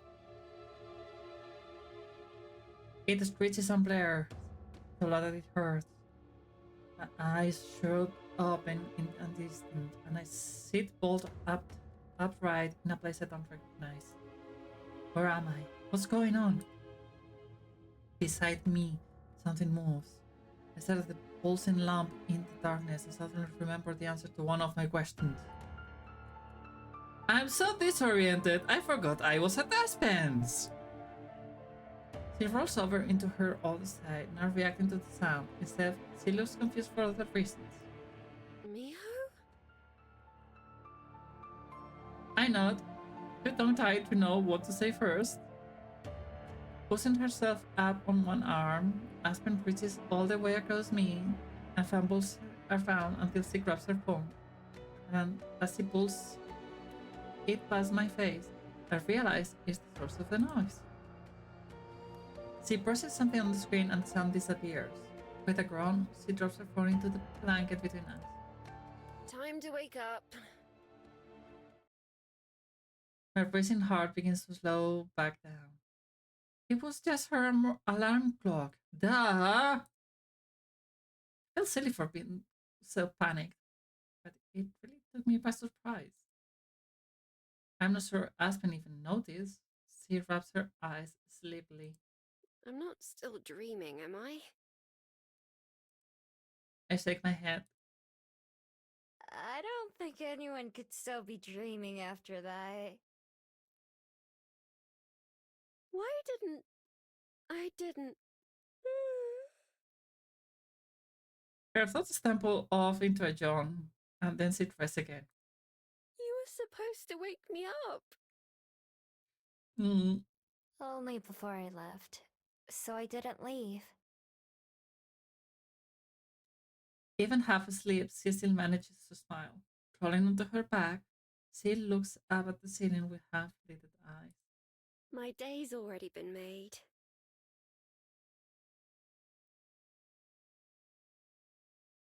That's so gay! I love it! The two of us are some of the only pedestrians out this early. A few cars and the occasional school bus passes by, but for the most part, the walk to the library is quiet. When we get there, Julie's already waiting in the kitchen. Good morning, you two. Morning. Hello. Go ahead and have a seat. The coffee's ready and breakfast will be soon. Thank you, Juliet. You're a treasure. She pours herself a cup of coffee, even though she already had two before we left her apartment. My pleasure. Glad to have a reason to cook. Aspen nurses her drink, taking tiny sips, but nearly dozing off against my shoulder. Juliet finishes the food while I spread out the dishes across the table. Thanks, love. Aspen mumbles as I set her plate in front of her. Even with the coffee, it seems like she may fall asleep at any moment. I'm not sure she even knows what she said, but I heard her loud and clear. What do they call it? A pet name? It feels really good. It does. If Silver was here, I'm sure she'd have a bunch of witty things to say about that. As I finish setting the table, Juliet brings a pot and a couple of plates of food. Breakfast today is oatmeal with some fresh fruit and a waffle with syrup. That seems to get Aspen to perk up a little bit. After we finish eating and clear everything away again, she finally seems properly alert and awake. After another cup of coffee too, of course. I spent so much time with Aspen over the past day that when she stands up to go to walk, it takes me by surprise. I'd forgotten she'd have to leave. Once she says goodbye to Juliet, I walk with her to the door. Neither of us want to let go of the other, but eventually Aspen takes her first step outside. Have a good day at work. I will. Thank you for yesterday. And today. Even if I slept through most of it, it was nice to wake up beside you. Yep, that's one of the best sensations ever. Yeah. We should do it again sometime. Absolutely. After this weekend... She searches for the word. You'll be able to breathe again. Exactly. Seems like she might say more, but then with a small shake of her head, she gives me a goodbye kiss. Bye, Miho. Moving fast? Why, Krennic? They only had a sleepover. See you soon. And they've been dating for a month already. Krennic. They've been dating for a month.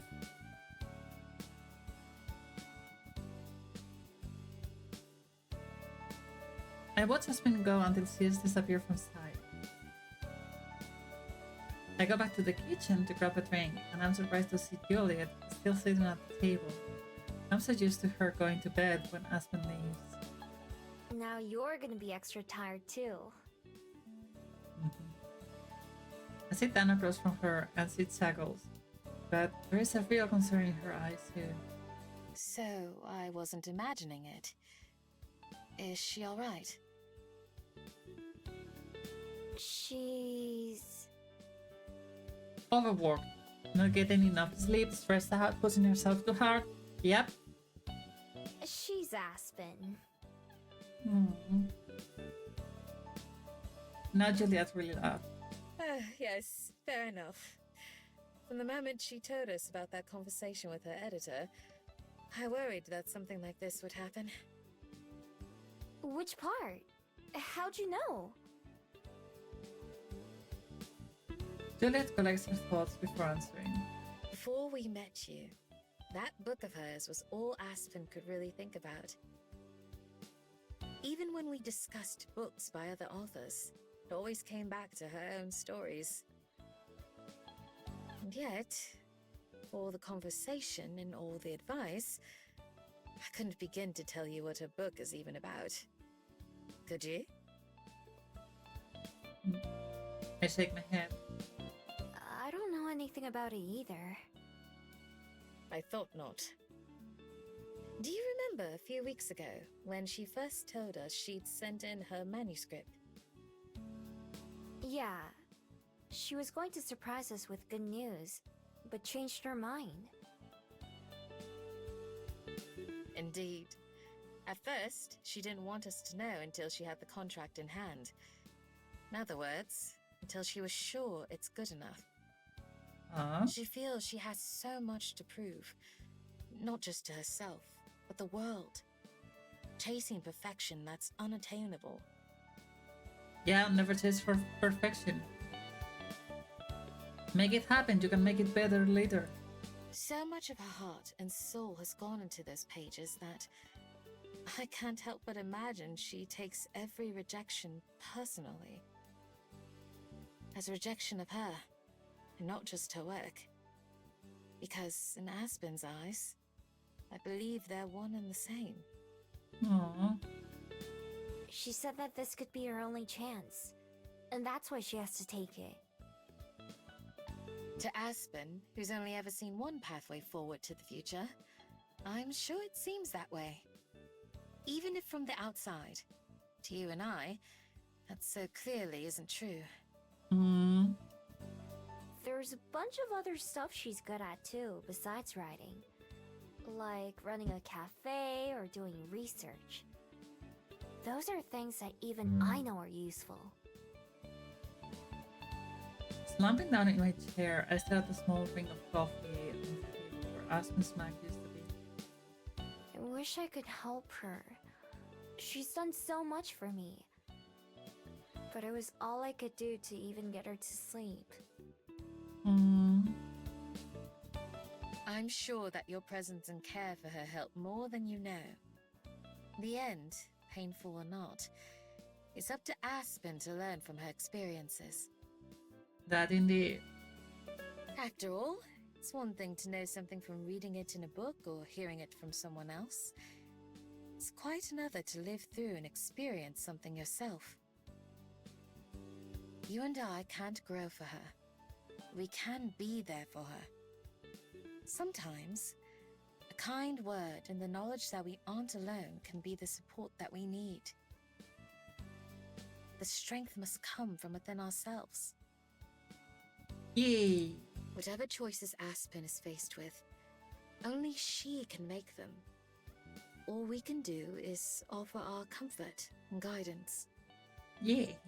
And Miha? I look up from the ground, meeting Julia's gaze. Although she's not angry or sad, she's unusually serious. Okay, sleep well, Kiran. Love you. Don't forget to care for yourself, too. It's easy to get caught up in the euphoria of love, which isn't a bad thing. But just as you cannot live Aspen's life for her, you cannot live your life solely for her sake either. Indeed. By all means, love passionately, and deeply, and recklessly. But don't forget to live for yourself, too. Yep.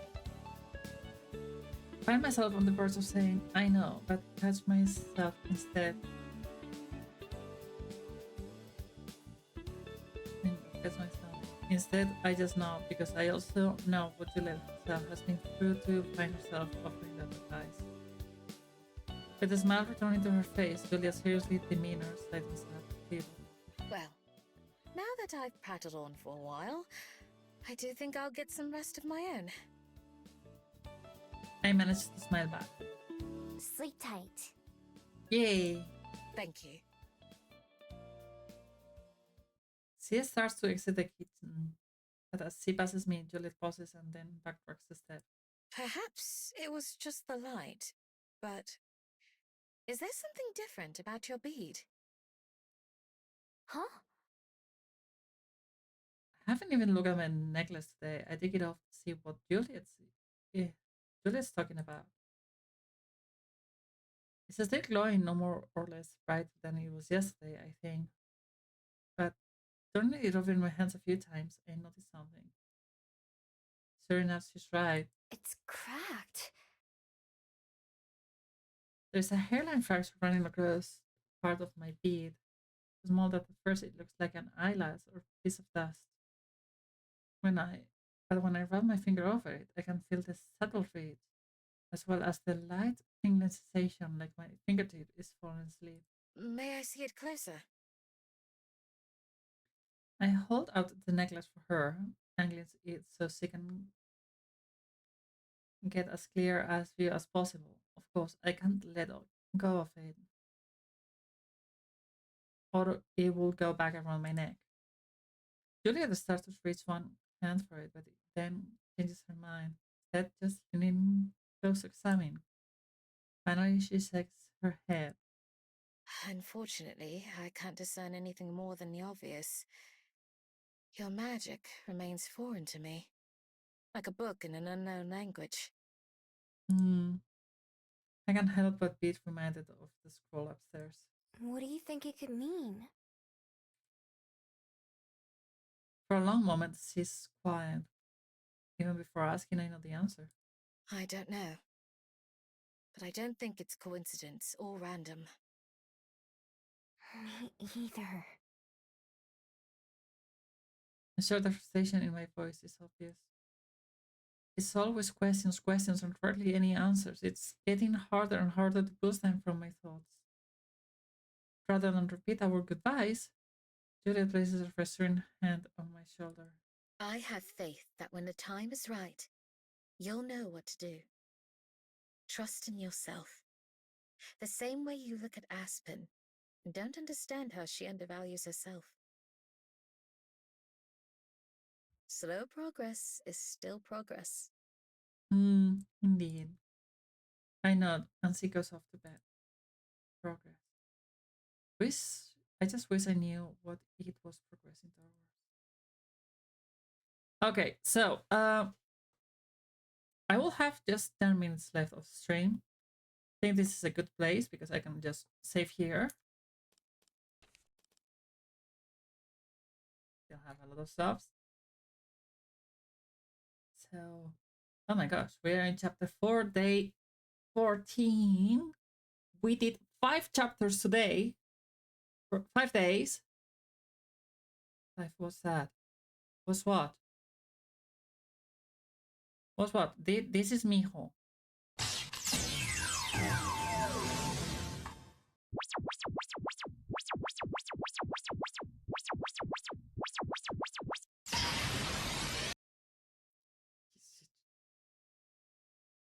Motherfucker, you little shit. I love you, Kitala, but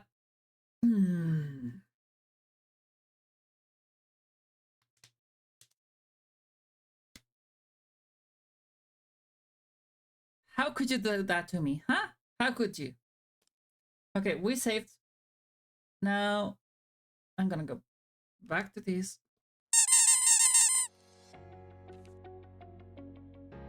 Thank you, Phoenix.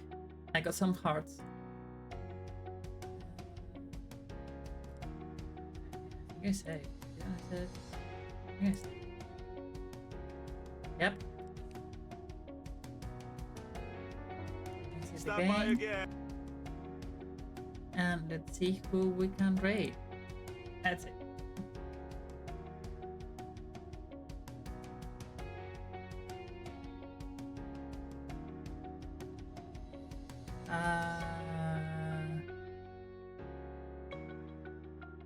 Need to check them. Blahai code. The code of Blahai. See who's streaming right now.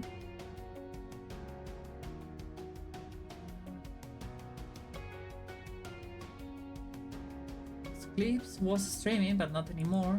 No one else is streaming apparently.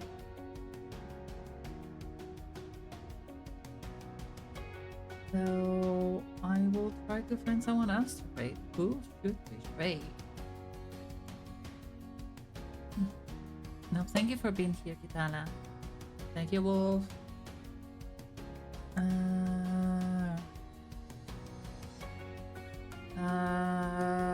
Let's see if there is anyone playing. Is he happy?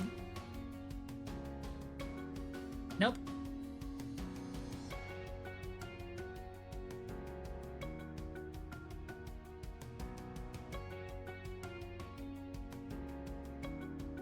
My pleasure, Wolf.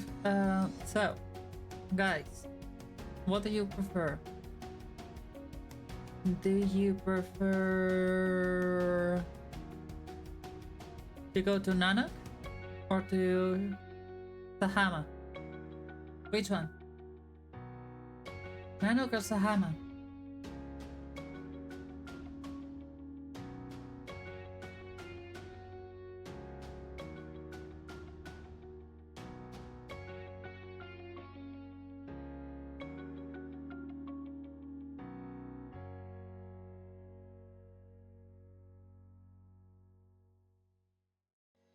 No one is saying anything. We'll go to once. We got twice. No preference. So we are gonna raid Nanak.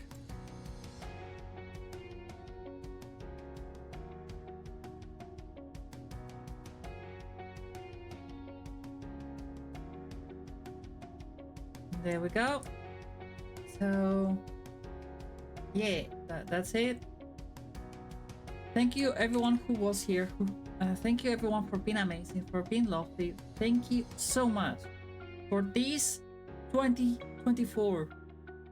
You guys have made this year amazing. You guys have managed to keep me going through all my doubts of stop streaming for good. You guys have been able to help me out in a way that you are not being aware of. Thank you so much, guys. Thank you for this year. This is the last stream of this year. I will be back in 2025. You guys have a lovely holidays. Spend really good time with your family, beloved ones, friends, wherever you go. I'll see you next year, okay?